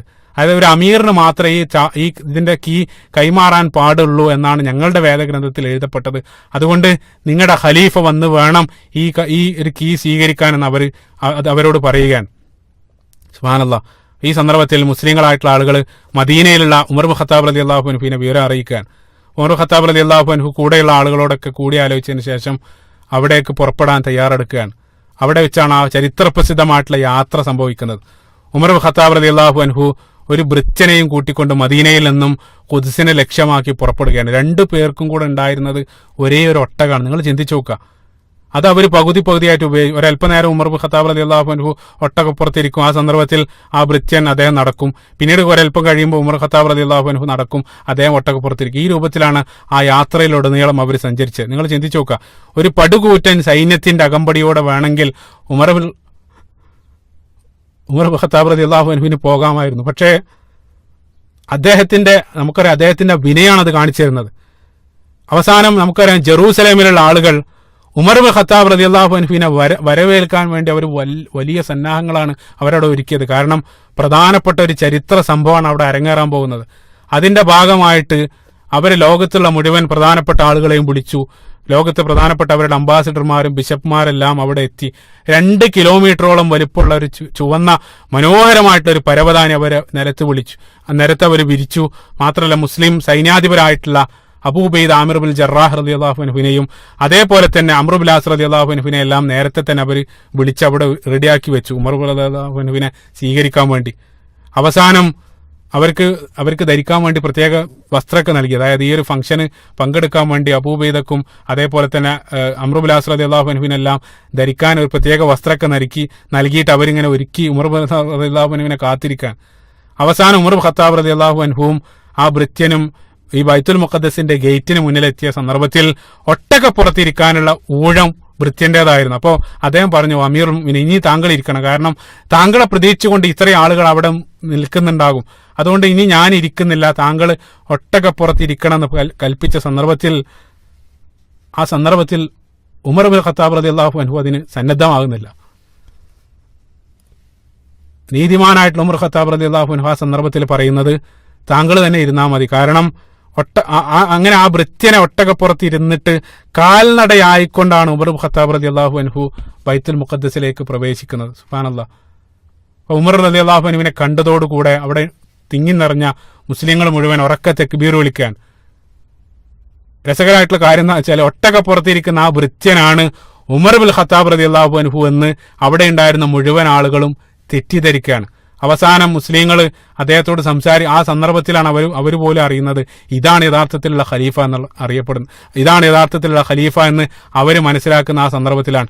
കീറിപ്പറഞ്ഞ വസ്ത്രം ധരിച്ച് നടന്നു വരുന്ന ആ ഖലീഫയെ അവിടെ ഉണ്ടായിരുന്ന ഖുദ്സിന്റെ ബൈത്തുൽ മുഖദ്ദസിലുണ്ടായിരുന്ന മുഴുവൻ ആളുകളും, നിരവധി ആളുകൾ തിങ്ങി നിറഞ്ഞ ആ സ്ഥലത്തുള്ള മുഴുവൻ ആളുകൾ അത്ഭുതത്തോടുകൂടെ നോക്കി നിൽക്കുകയാണ്, ഇതാണോ ഇവരുടെ ഖലീഫ എന്നുള്ള രൂപത്തിൽ. അപ്പോൾ ഉമർ ഖത്താബ് റളിയല്ലാഹു അൻഹുവിന്റെ ആ വേഷവും ഇതൊക്കെ കണ്ട സന്ദർഭത്തിൽ സൈന്യാധിപനായ അബൂ ഉബൈദ റളിയല്ലാഹു അൻഹു അദ്ദേഹത്തിന് വല്ലാത്ത പ്രയാസം തോന്നി. കാരണം ഇത്രയും മനോഹരമായിട്ട് ഇത്രയും വലിയൊരു ഫംഗ്ഷൻ ഈ രൂപത്തിലാണോ ഖലീഫ വരുന്നത്? അദ്ദേഹം ഉമർ ബിൻ ഖത്താബ് റളിയല്ലാഹു അൻഹുവിന്റെ അടുത്ത് പോയിട്ട് അദ്ദേഹം പറഞ്ഞു, അമീറുൽ മുഅ്മിനീൻ, താങ്കൾ ഈ രൂപത്തിൽ വരിക വഴി ഞങ്ങളൊക്കെ നിങ്ങൾ നാണം കെടുത്തി കളഞ്ഞല്ലോ എന്ന്. സുബ്ഹാനല്ലാഹ്. ഈ സന്ദർഭത്തിൽ ഉമർ ബിൻ ഖത്താബ് റളിയല്ലാഹു അൻഹു അബൂ ഉബൈദ റളിയല്ലാഹു അൻഹുവിന്റെ നെഞ്ചിനൊരു കുത്തു കൊടുത്തുകൊണ്ട് അദ്ദേഹം പറയുകയുണ്ടായി, ഓ അബൂ ഉബൈദ, താങ്കൾ ഇതെന്നോട് പറയേണ്ടിയില്ലായിരുന്നു, കാരണം നമ്മളൊരു എളിയ സമൂഹമായിരുന്നു. ആ സന്ദർഭത്തിൽ അള്ളാഹു ഇസ്ലാമിലൂടെയാണ് നമുക്ക് പ്രതാപം നൽകിയത്. നഹ്നു ഖൗമുൻ അഅസ്സനല്ലാഹു ബിൽ ഇസ്ലാം, നമ്മൾ ദുർബലരായിരുന്ന സന്ദർഭത്തിൽ അള്ളാഹു ഇസ്ലാമിലൂടെയാണ് നമുക്ക് ശക്തി നൽകിയത്. അതുകൊണ്ട് നമ്മുടെ പ്രതാപത്തിനും ശക്തിക്കെല്ലാം നമ്മുടെ കയ്യിലുള്ള ഇസ്ലാം തന്നെ ധാരാളമാണ്, അതല്ലാതെ വസ്ത്രത്തിലൊന്നും വലിയ കാര്യമില്ല എന്നുള്ളതാണ് ഉമർ ഖത്താബ് റളിയല്ലാഹു അൻഹു ആ സന്ദർഭത്തിൽ പറയുന്നത്. ഇന്നത്തെ മുസ്ലിം ഭരണാധികാരികളുമായിട്ട് ഇതൊന്ന് ചേർത്ത് നമ്മൾ ചിന്തിച്ചു നോക്കുക. ഇസ്ലാമിലൂടെയാണ് അവർ പ്രതാപം കണ്ടത്. ഇതൊക്കെ കണ്ട് ഈ ക്രൈസ്തവരായിട്ടുള്ള ആളുകൾ അത്ഭുതത്തോടു കൂടെ നിൽക്കുകയാണ് ഈ കാഴ്ച കണ്ടിട്ട്. അപ്പൊ ഇതൊക്കെ കണ്ട് അവർ അവസാന ക്രൈസ്തവരായിട്ടുള്ള അവരുടെ ആ ക്രൈസ്തവ ബിഷപ്പ്, പാത്രിയാർക്കീസ് എന്നാണ് അദ്ദേഹത്തിന്റെ പേര്, അദ്ദേഹം ഇതൊക്കെ കണ്ട് അത്ഭുതപ്പെട്ട് നിൽക്കുകയാണ്. അവസാനം അദ്ദേഹം പറഞ്ഞ വാക്കുകൾ ശ്രദ്ധയാണ്. അദ്ദേഹം പറഞ്ഞു, ഈ ജനത്തെ, അതായത് ഈ ഒരു ജനത്തെ തടഞ്ഞു നിർത്താൻ ലോകത്ത് ഒരാൾക്കും സാധ്യമല്ലെന്ന് അദ്ദേഹം അവിടെ വെച്ചുകൊണ്ട് പറയുകയാണ്. സുബ്ഹാനല്ലാഹ്. പിന്നീട് ഉമർ ഖത്താബ് റളിയല്ലാഹു അൻഹു അവർ അദ്ദേഹത്തിന് ആ കീ നൽകുകയാണ്. അദ്ദേഹം അത് ഏറ്റുവാങ്ങി. അതിനുശേഷം അവിടെ ഉണ്ടായിരുന്ന ഓരോ പ്രദേശങ്ങളും സന്ദർശിക്കാൻ വേണ്ടി അദ്ദേഹം താല്പര്യം പ്രകടിപ്പിച്ചു. അവിടെ ഉണ്ടായിരുന്ന ആ ബിഷപ്പിന്റെ കൂടെ അദ്ദേഹത്തിന്റെ പേര് സിഫ്രോണീസ് എന്നാണ് അദ്ദേഹത്തിന്റെ പേര് കാണാൻ സാധിക്കുക. അദ്ദേഹത്തിന്റെ കൂടെ അദ്ദേഹം ഓരോ സ്ഥലങ്ങൾ ഉമർ ഖത്താബ് റളിയല്ലാഹു അൻഹുവിന് കാണിച്ചു കൊടുത്ത് അവസാനം ക്രൈസ്തവരുടെ ഏറ്റവും പ്രധാനപ്പെട്ട ഒരു പള്ളിയുടെ അകത്ത് സന്ദർശിച്ചു കൊണ്ടിരുന്ന സന്ദർഭത്തിൽ അസർ ബാങ്ക് വിളിക്കുകയാണ്. അസർ ബാങ്ക് വിളിച്ചത് കേട്ട സന്ദർഭത്തിൽ ഈ ബിഷപ്പ് അദ്ദേഹത്തോട് പറഞ്ഞു, ഉമർ ഖത്താബ് റളിയല്ലാഹു അൻഹുവിനോട് പറഞ്ഞു, താങ്കൾക്ക് ഇവിടെ നമസ്കരിക്കാം വിരോധമല്ലെങ്കിൽ. ആ സന്ദർഭത്തിൽ സുബ്ഹാനല്ലാഹ് ഉമർ ഖത്താബ് റളിയല്ലാഹു അൻഹു പറഞ്ഞത്, ഞാൻ ഇവിടെ നിന്നുകൊണ്ട് നമസ്കരിച്ചാൽ പിന്നീട് ഉമർ നമസ്കരിച്ച പള്ളിയാണ് ആ ഒരു ന്യായം പറഞ്ഞുകൊണ്ട് ഏതെങ്കിലും തലതിരിഞ്ഞ മുസ്ലിങ്ങൾ പിന്നീട് ഇത് നിങ്ങളിൽ നിന്ന് പിടിച്ചടക്കുമോ എന്ന് ഞാൻ ഭയക്കുന്നു. അതുകൊണ്ട് ഞാൻ ഇവിടെ നമസ്കരിക്കില്ല എന്ന് പറഞ്ഞുകൊണ്ട് ഉമർ ഖത്താബ് റളിയല്ലാഹു അൻഹു പള്ളിക്ക് പുറത്തു പോയിട്ട് ഒരു 10 മീറ്റർ അകലെ പോയിട്ട് അവിടെ വെച്ചുകൊണ്ടാണ് ഉമർ ഖത്താബ് റളിയല്ലാഹു അൻഹു നമസ്കരിക്കുന്നത്. ചിന്തിക്കുക നിങ്ങൾ, ക്രൈസ്തവരുടെ ഏറ്റവും പ്രധാനപ്പെട്ട ആ ഒരു ചർച്ച് അത് ഭാവിയിൽ സുരക്ഷിതമായിരിക്കണമെന്ന് ആഗ്രഹിക്കുന്ന ഖലീഫയാണ് നമ്മൾ അവിടെ കാണുന്നത്. എത്ര മനോഹരമാണ് സുബ്ഹാനല്ലാഹ്. ഉമർ ഖത്താബ് റളിയല്ലാഹു അൻഹു ആ നമസ്കരിച്ച അതേ സ്പോട്ടിൽ പിന്നീട് മസ്ജിദ് ഉമർ എന്ന പേരിൽ ഒരു പള്ളി വരികയും ചെയ്തു. അദ്ദേഹത്തിന്റെ ആ ദീർഘവീക്ഷണം നിങ്ങൾ നോക്കുക. ഇപ്പൊ ഉമർ റളിയല്ലാഹു അൻഹുവിന്റെ പെരുമാറ്റമൊക്കെ കണ്ട് അത്ഭുതപ്പെട്ട ഈ സിഫ്രോണിയസ് അവസാനം അവരുടെ ഏറ്റവും പ്രധാനപ്പെട്ട, അതായത് യേശുക്രിസ്തുവിനെ അടക്കിയെന്ന് വിശ്വസിക്കുന്ന, അദ്ദേഹത്തെ ഖബറടക്കിയെന്ന് വിശ്വസിക്കുന്ന ആ പ്രധാനപ്പെട്ട ചർച്ച്, അതായത് ഹോളി സഫൽക്കർ എന്നറിയപ്പെടുന്ന ആ ചർച്ചിന്റെ കീ അദ്ദേഹം ഉമർ ബിൻ ഖത്താബ് റളിയല്ലാഹു അൻഹുവിന് കൈമാറുകയാണ്. ഇനി നിങ്ങളത് സംരക്ഷിച്ചാൽ മതി എന്ന് പറഞ്ഞുകൊണ്ട് അദ്ദേഹത്തിന് കൈമാറുന്നു. ഉമർ ബിൻ ഖത്താബ് റളിയല്ലാഹു അൻഹു ആ കീ അവിടെയുള്ള ഒരു മുസ്ലിം കുടുംബത്തിന് സംരക്ഷണ ചുമതല ഏൽപ്പിക്കുകയാണ്. ആ മുസ്ലിം കുടുംബമാണ് ആ കീ പിന്നീട് സംരക്ഷിച്ചു പോകുന്നത്. സുബ്ഹാനല്ലാഹ്. ഇന്ന് വരെ, അതായത് 13 നൂറ്റാണ്ടുകളോളം കഴിഞ്ഞ് ഈ 2017 ഇന്ന് വരെ ആ ക്രൈസ്തവരുടെ ലോകത്തെ ഏറ്റവും പ്രധാനപ്പെട്ട ആ ഒരു ചർച്ചിന്റെ കീ ഇന്നും സംരക്ഷിക്കുന്നത് ആ പ്രദേശത്തുള്ള ഒരു മുസ്ലിം കുടുംബമാണ്. അത്ഭുതമാണ്. അദീബ് ജൗദഹ് എന്നറിയപ്പെടുന്ന ഒരു വ്യക്തിയാണ് ഇന്ന് ആ കീ സംരക്ഷിക്കുന്നത്. അതേ ഒരു മുസ്ലിമാണ്. ആ മുസ്ലിങ്ങളായിട്ടുള്ള ആളുകൾ രാവിലെ വന്ന ആ ചർച്ച് തുറക്കുകയാണ് ചെയ്യുന്നത്. മതസൗഹാർദ്ദത്തിന്റെ ഏറ്റവും ഉദാത്തമായിട്ടുള്ള ഒരു രൂപമാണ് നമ്മളവിടെ കാണുന്നത്. പിന്നീട് ഉമർ ഖത്താബ് റളിയല്ലാഹു അൻഹു അദ്ദേഹത്തോട്, അതായത് കൂടെയുള്ള സിഫ്രോണീസിനോട് അദ്ദേഹം ചോദിച്ചു, സുലൈമാൻ നബി അലൈഹി സ്വലാത്തു വസ്സലാം നിർമ്മിച്ച ആ മന്ദിരം അല്ലെങ്കിൽ ആ പള്ളി അതെവിടെയാണെന്ന് ഉമർ ഖത്താബ് റളിയല്ലാഹു അൻഹു ചോദിക്കുകയാണ്. അപ്പൊ അദ്ദേഹത്തിന് ആ ബിഷപ്പ് അത് കാണിച്ചു കൊടുക്കുന്നു. എന്നിട്ട് ഉമർ ഖത്താബ് റളിയല്ലാഹു അൻഹു ചോദിച്ചു, യഹൂദർ, അതായത് ജൂതര് വിശുദ്ധി കൽപ്പിക്കുന്ന സ്ഥലമാണോ ഇത്? അപ്പൊ അദ്ദേഹം പറഞ്ഞു അതെ. അപ്പൊ ആ സ്ഥലം ഒന്നാകെ ക്രൈസ്തവരായിട്ടുള്ള ആളുകൾ അവിടെ ചപ്പുചവറുകൾ കൂട്ടിയിടാൻ വേണ്ടി ഉപയോഗിച്ച സ്ഥലമായിരുന്നു. കാരണം ക്രൈസ്തവരെ സംബന്ധിച്ചിടത്തോളം അവരെ ഏറ്റവും വലിയ ശത്രുക്കളാണ് ജൂതന്മാർ. അപ്പൊ അതുകൊണ്ടാണ് ജൂത വിരോധം കാരണം. അത് മാത്രമല്ല, അവരെ സംബന്ധിച്ചിടത്തോളം ആ സ്ഥലത്തിന് യാതൊരു പ്രാധാന്യമില്ല. അതുകൊണ്ട് തന്നെ ക്രൈസ്തവരായിട്ടുള്ള ആളുകൾ തങ്ങളുടെ വേസ്റ്റ് കൂമ്പാരങ്ങൾ കൂട്ടിയിടാൻ ഉപയോഗിച്ച സ്ഥലമായിരുന്നു അത്. അത് കണ്ട സന്ദർഭത്തിൽ ഉമർ ഖത്താബ് റളിയല്ലാഹു അൻഹു അദ്ദേഹം സ്വന്തം വസ്ത്രങ്ങളെല്ലാം കയറ്റിയെടുത്തുകൊണ്ട് അദ്ദേഹം സ്വന്തം കൈകൾ കൊണ്ട് ആ ചപ്പുചവറുകൾ വാരിയിട്ട് അവിടെ വൃത്തിയാക്കാൻ തുടങ്ങി. നിങ്ങൾ ചിന്തിച്ചു നോക്കുക, സുബ്ഹാനല്ലാഹ്. ഈ കാഴ്ച കണ്ട സന്ദർഭത്തിൽ അവിടെ ഉണ്ടായിരുന്ന സൈന്യവും ആ മുഴുവൻ മുസ്ലിങ്ങളും അതിൽ പങ്കുചേരുകയും ആ പ്രദേശം മുഴുവനും അവർ വൃത്തിയാക്കുക. സുബ്ഹാനല്ലാഹ്. നിങ്ങൾ ചിന്തിച്ചു നോക്കുക, ജൂതന്മാരുടെ വിശുദ്ധ കേന്ദ്രം അല്ലെങ്കിൽ ആ വിശുദ്ധി കൽപ്പിക്കുന്ന ആ സ്ഥലമാണ് ഖലീഫ സ്വന്തം കൈകൾ കൊണ്ട് വൃത്തിയാക്കുന്നത്. സുബ്ഹാനല്ലാഹ്.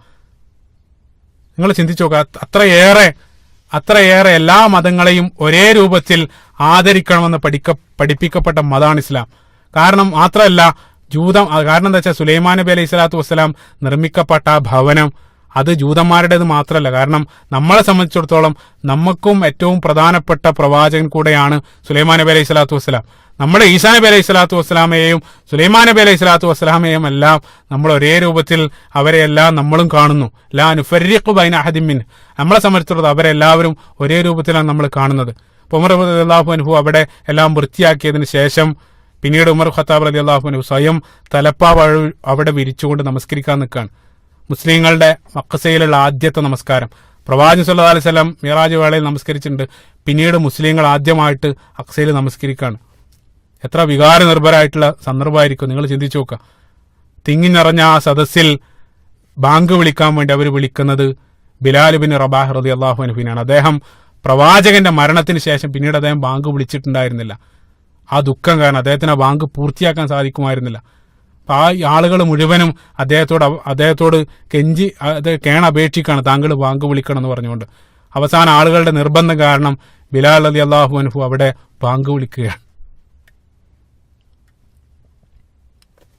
6 വർഷത്തിന് ശേഷമാണ് ബിലാൽ റളിയല്ലാഹു അൻഹു പിന്നീട് ബാങ്ക് വിളിക്കുന്നത്.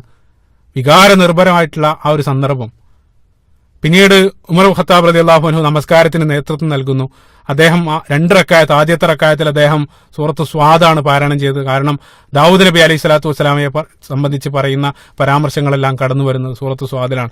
2ാമത്തെ റക്അത്തിൽ അദ്ദേഹം സൂറത്തുൽ ഇസ്രാഉം പാരായണം ചെയ്തു കൊണ്ട് നമസ്കരിക്കുകയും ചെയ്തു. അതിനുശേഷം നമുക്കറിയാം പിന്നീട് ഉമർ ഖത്താബ് റളിയല്ലാഹു അൻഹു അവിടെ വെച്ചുകൊണ്ടൊരു കരാർ എഴുതി. ആ ഷുറൂത്തുൽ ഉമരിയ എന്ന പേരിൽ ആ കരാർ പ്രസക്താണ്. ആ കരാർ പ്രകാരം അവിടെ നിന്ന് ആട്ടി ഓടിക്കപ്പെട്ട ജൂതന്മാർക്ക് വീണ്ടും പ്രവേശനാനുമതി നൽകി അവിടെ ആരാധനാ സ്വാതന്ത്ര്യം എല്ലാം നൽകിക്കൊണ്ട് ഉമർ ഖത്താബ് റളിയല്ലാഹു അൻഹു ആ പ്രദേശത്തെ സംരക്ഷിച്ചു. നിങ്ങൾ ആലോചിച്ച് നോക്കുക, എല്ലാ മതക്കാർക്കും ഒരേ രൂപത്തിൽ ആരാധനാ സ്വാതന്ത്ര്യം നിലനിർത്തിക്കൊണ്ടാണ് ഉമർ ഖത്താബ് റളിയല്ലാഹു അൻഹു അവിടെ ഭരിച്ചത്. അവർക്ക് അവരുടെ മത നിയമപ്രകാരം തന്നെ ഭരണം നടത്താനും വിധിക്കാനുള്ള പൂർണ്ണ സ്വാതന്ത്ര്യം നൽകിക്കൊണ്ടാണ് ഉമർ ഇബ്നു ഖത്താബ് റളിയല്ലാഹു അൻഹു കാലങ്ങളോളം പിന്നീട് ആ പ്രദേശം ഭരിച്ചത്. സുബ്ഹാനല്ലാഹ്. പിന്നീടുള്ള ചരിത്രം നമ്മൾ പരിശോധിക്കുന്ന സന്ദർഭത്തിൽ പിന്നീട് 1300 വർഷത്തെ ചരിത്രത്തിൽ 2 തവണ മാത്രമാണ് മുസ്ലിങ്ങളിൽ നിന്നും ഖുദ്സ് നഷ്ടപ്പെടുന്നത്. ആദ്യമായിട്ട് നമുക്കറിയാം 1-ാം കുരിശ് യുദ്ധ സന്ദർഭത്തിൽ 93 വർഷക്കാലം മുസ്ലിങ്ങളുടെ കയ്യിൽ നിന്ന് നഷ്ടപ്പെടുന്നുണ്ട്. പിന്നീട് സലാഹുദ്ദീൻ അയ്യൂബ് റഹിമഹുല്ലാഹ് ഇൻഷാ അല്ലാഹ് അതിന്റെ സുദീർഘ മനോഹരമായിട്ടുള്ള കുരിശ് യുദ്ധത്തിന്റെ സന്ദർഭത്തിൽ നടന്ന സലാഹുദ്ദീൻ അയ്യൂബ് റഹിമഹുല്ലാഹ് അദ്ദേഹത്തിന്റെ ആ ഒരു ചരിത്രവും പിന്നീട് 1-ാം ലോക മഹായുദ്ധ സന്ദർഭത്തിൽ നടന്ന ചരിത്രം അവസാനമായിട്ട് ഇന്ന് എന്താണ് അവിടെ സംഭവിച്ചുകൊണ്ടിരിക്കുന്നത് അതിന്റെ ആ ഒരു ചുരുങ്ങിയ ഒരു വിവരണം ഇൻഷാ അല്ലാഹ് ഇതിന്റെ തുടർച്ചയായിട്ട് അടുത്ത ഭാഗത്തിൽ ഞാൻ സൂചിപ്പിക്കാം. അല്ലാഹു സുബ്ഹാനഹു വ തആല ആ മനോഹരമായിട്ടുള്ള പ്രദേശം കാണാനും ആ മനോഹരമായിട്ടുള്ള പ്രദേശം സന്ദർശിക്കാനുള്ള സൗഭാഗ്യം അല്ലാഹു സുബ്ഹാനഹു വ തആല നമുക്ക് നൽകുമാറാകട്ടെ. ربنا آتنا في الدنيا حسنة وفي الآخرة حسنة وقنا عذاب النار. ربنا تقبل منا إنك أنت السميع العليم وتب علينا إنك أنت التواب الرحيم. السلام عليكم ورحمة الله.